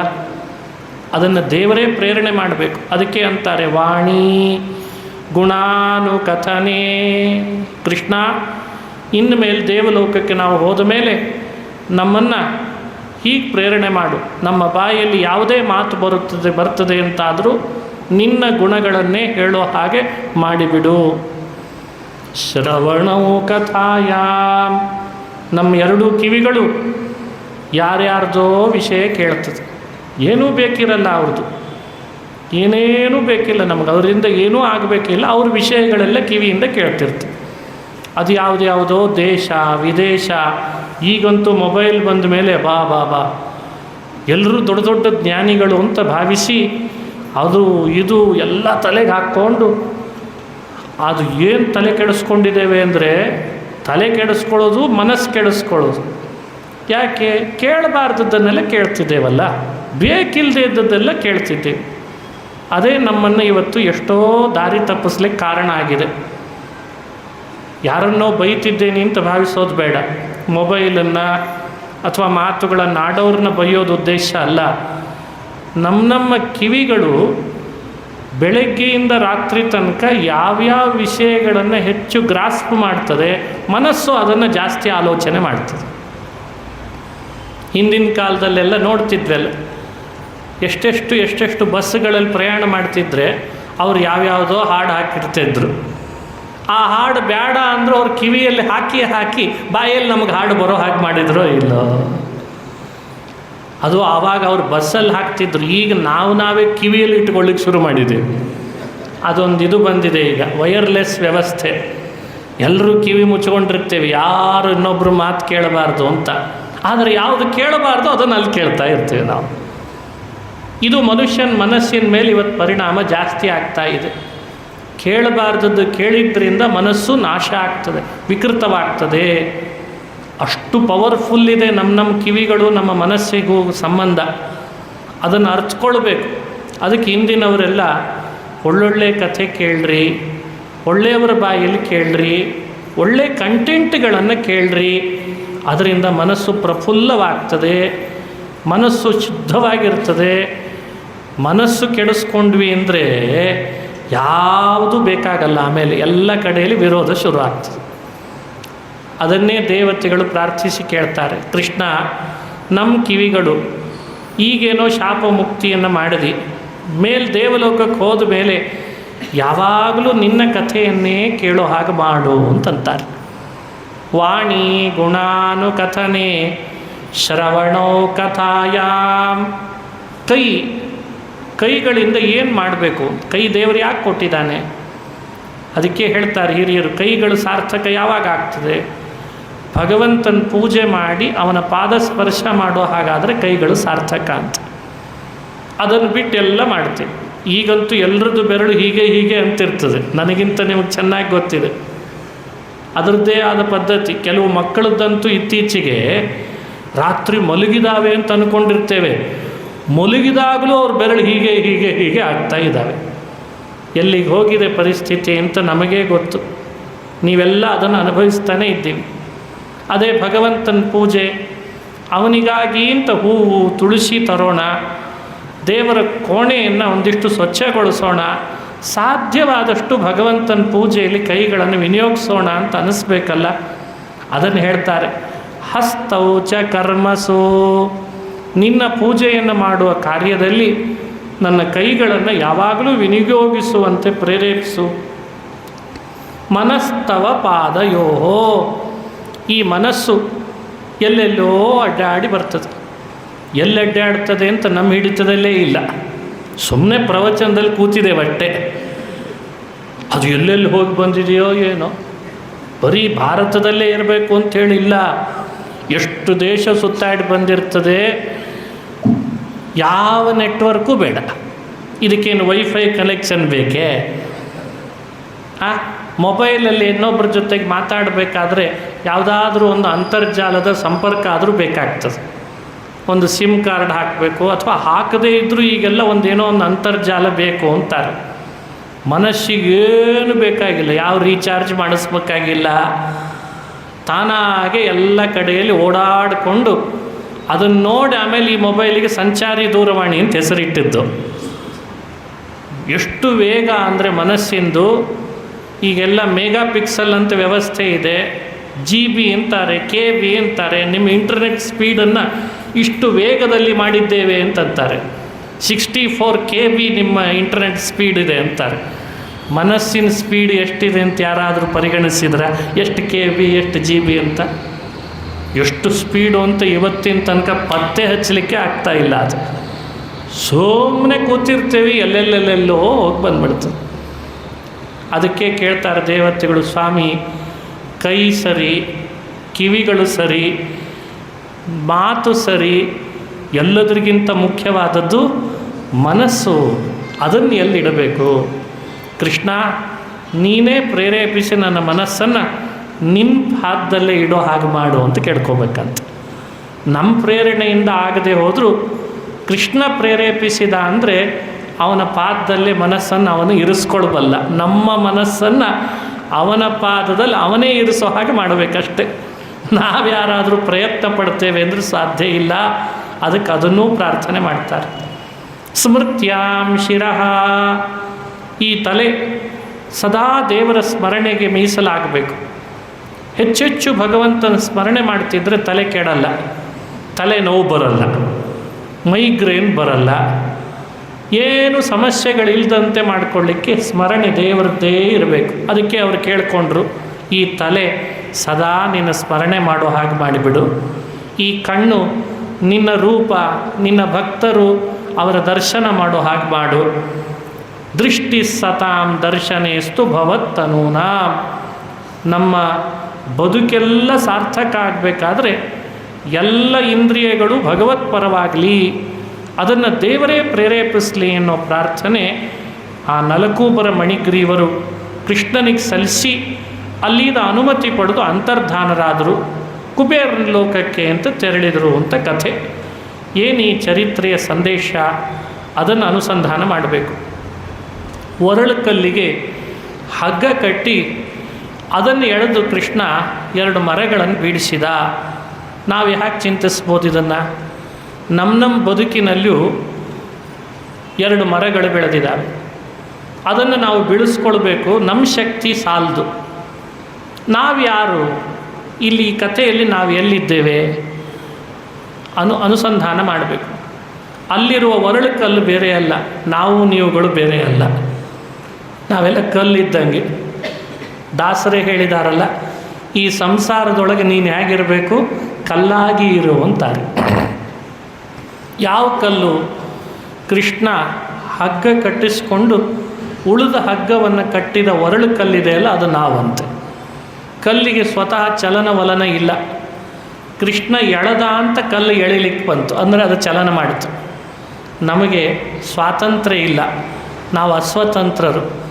ಕೃಷ್ಣನೇ ನಮ್ಮೊಳಗಿದ್ದು ಹಗ್ಗ ಕಟ್ಟಿದರೆ ಅಷ್ಟೇ ಎಳೆದುಕೊಂಡು ಹೋಗ್ತಾನೆ. ಅಂದರೆ ಅಭಿಪ್ರಾಯ, ಭಕ್ತಿ ಅನ್ನೋ ಹಗ್ಗದಿಂದ ಕೃಷ್ಣನ ಜೊತೆಗೆ ಕಲ್ಲಿನಂತಿರುವ ನಮಗೆ ಸಂಪರ್ಕ ಕಟ್ಟಿಸಿದರೆ ಮಾತ್ರ ಸಾಧನದಲ್ಲಿ ಎಳಿತಾ ಬರ್ತಾನೆ, ಸಾಧನ ಮಾಡಿಸ್ತಾನೆ ಕೃಷ್ಣ. ಸಾಧನ ದಾರಿಯಲ್ಲಿ ಕರ್ಕೊಂಡು ಹೋದಾಗ 2 ಮಧ್ಯದಲ್ಲಿ ವೃಕ್ಷಗಳು ಬಂತು, ಮರ. ಯಾವುದು ಮರ ಅದು? ನಮ್ಮ ಕರ್ಮಗಳು 3 ರೀತಿ. ಅದರಲ್ಲಿ 2 ಮರಗಳು, ಒಂದು ಸಂಚಿತ, ಇನ್ನೊಂದು ಆಗಾಮಿ ಅಂತ ಹೇಳ್ತಾರೆ. 3ನೇದು ಪ್ರಾರಬ್ಧ, ಅದನ್ನು ಅನುಭವಿಸಲೇಬೇಕು ಅಂತಿದೆ, ತಪ್ಪಿದ್ದಲ್ಲ. ಆದರೆ ಸಂಚಿತ ಮತ್ತು ಆಗಾಮಿ ಅನ್ನೋ ಕರ್ಮಗಳು ವೃಕ್ಷದಂತೆ ಬೆಳೆದಿದ್ದಾವೆ. ಅದನ್ನು ಕೃಷ್ಣ ತನ್ನ ಅಂಗಸ್ಪರ್ಶ ಮಾಡಿಸಿ ಒರಳು ಕಲ್ಲನ್ನು ಜೋರಾಗಿ ಎಳೆದು ಬೀಳಿಸಿದ. ಅಂದರೆ ತನ್ನ ಅಂಗಸ್ಪರ್ಶ ಅಂದರೆ ಭಗವಂತನ ಸಾಕ್ಷಾತ್ಕಾರ ಅಂತ ಅರ್ಥ. ನಮ್ಮ ಹೃದಯದಲ್ಲೇ ಇರುವ ಬಿಂಬನಾದ ಶ್ರೀಹರಿ ನಮ್ಮೊಳಗೇ ಇದ್ದರೂ ನಮಗೆ ಅನುಭವಕ್ಕೆ ಬಂದಿಲ್ಲ.